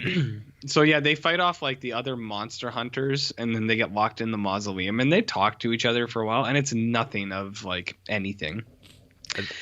And then she's like, oh, I had a way to get out the whole time. I just didn't do it. And then you go, dog shit. What? Dog shit. You're like, what do you mean you didn't do it? So then they get out, and then they get the stone out of Man Thing. And then the other hunters get there, and they're like, oh, congratulations, E2 Mama Tambien. You did it. Collect the bloodstone. And then he touches it because he's a monster. Yeah, because he's the werewolf by night. I mean, it's right on the poster. Yeah, so it's got to come along eventually. With the Wolfman shadow. And then he's captured, and they're going to torture him or do a sacrifice because it's what's her name, Harriet Tubman. Harris. Yeah. Yes. Yeah, she's there. Yeah. And then we get a really shithouse werewolf transformation that's built up. He sucks. Hey, it's built up endlessly too. This is a big deal. He looks like crap. We get a really bad tracking shot of a fight scene that is so fucking tired. It's they were doing this on Netflix on Daredevil 100 years ago. 8 years. Yeah. Well, yeah. So the scene's built up with the shadow, which I don't mind, but then he looks like absolute shit. There's a tracking scene, and then there's the hallway fight where it's we've seen the Raid, but we've seen Daredevil.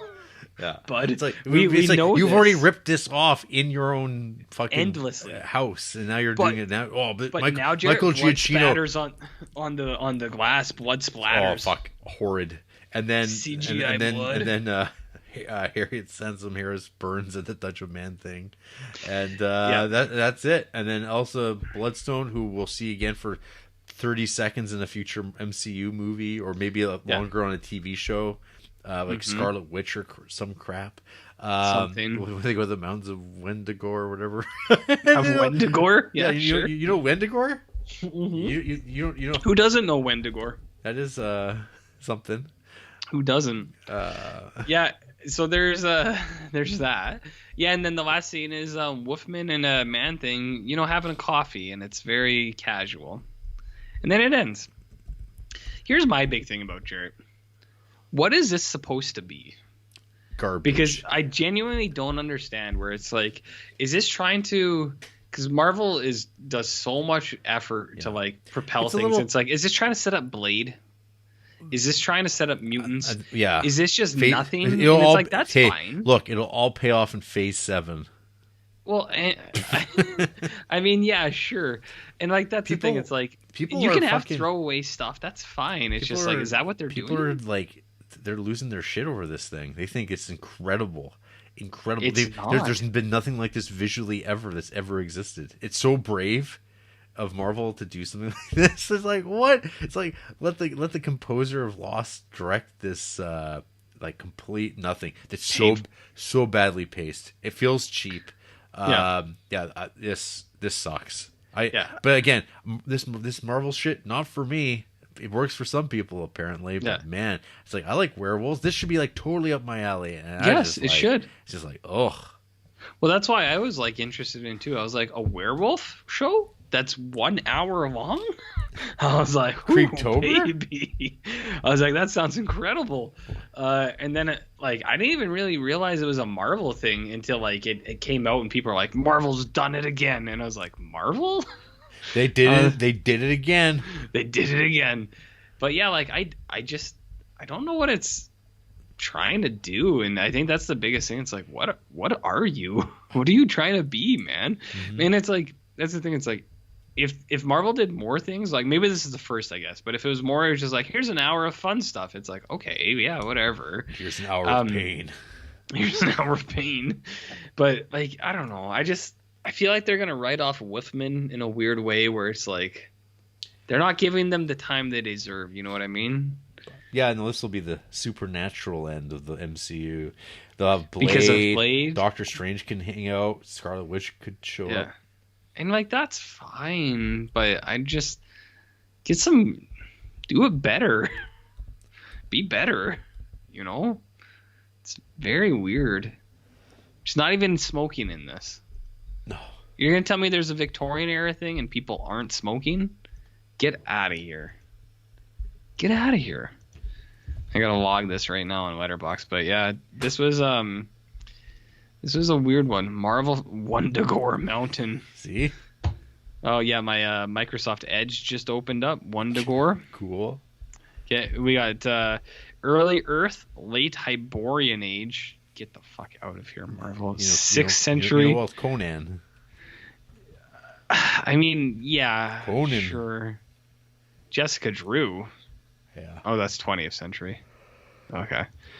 I mean, yeah, I get it. People just, like, I don't know, beat their meat to this crap because it's all about Easter eggs.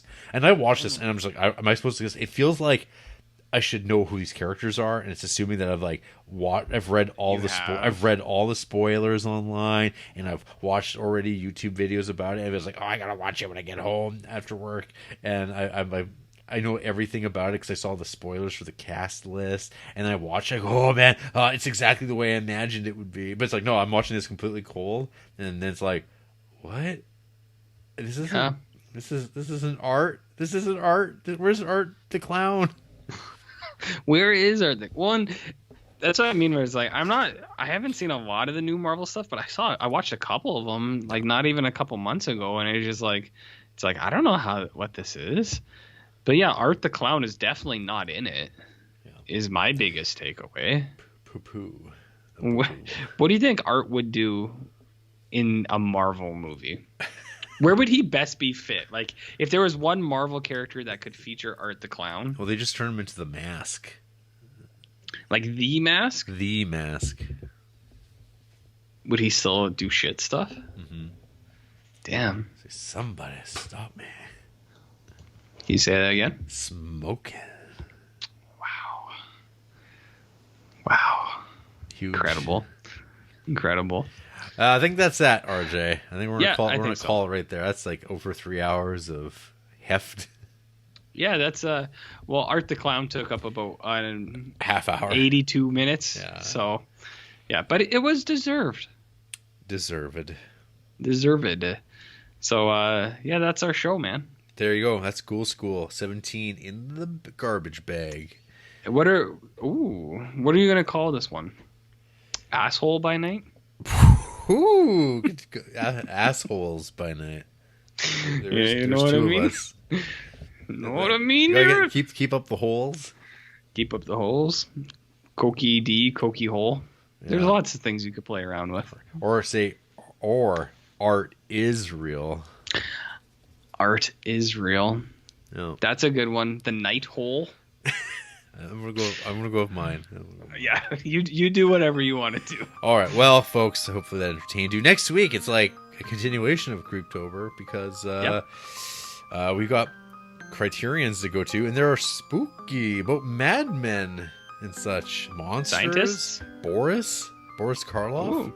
Oh. Atomic submarines and Oh. haunted things. I don't know. I can't remember which ones are first up. I'm looking. I think the best one's Corridor of Blood. And that's not for two. That's the next go. That's 3 weeks from now. But Yeah. cool. That's fine. That's acceptable. Mhm. And Later on. Well, I got to start editing so I can at least watch Yes. one horror film this night. Oh, you're gonna watch him. Otherwise I'm gonna get screwed here. You're gonna get him.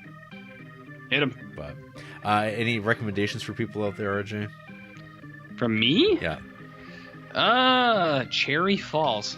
There you go. I'm gonna throw out Primal Rage. Nice. Yeah. Nice. Yeah. Hit those. Hit them. Hit them. All right. Well, keep it real, folks.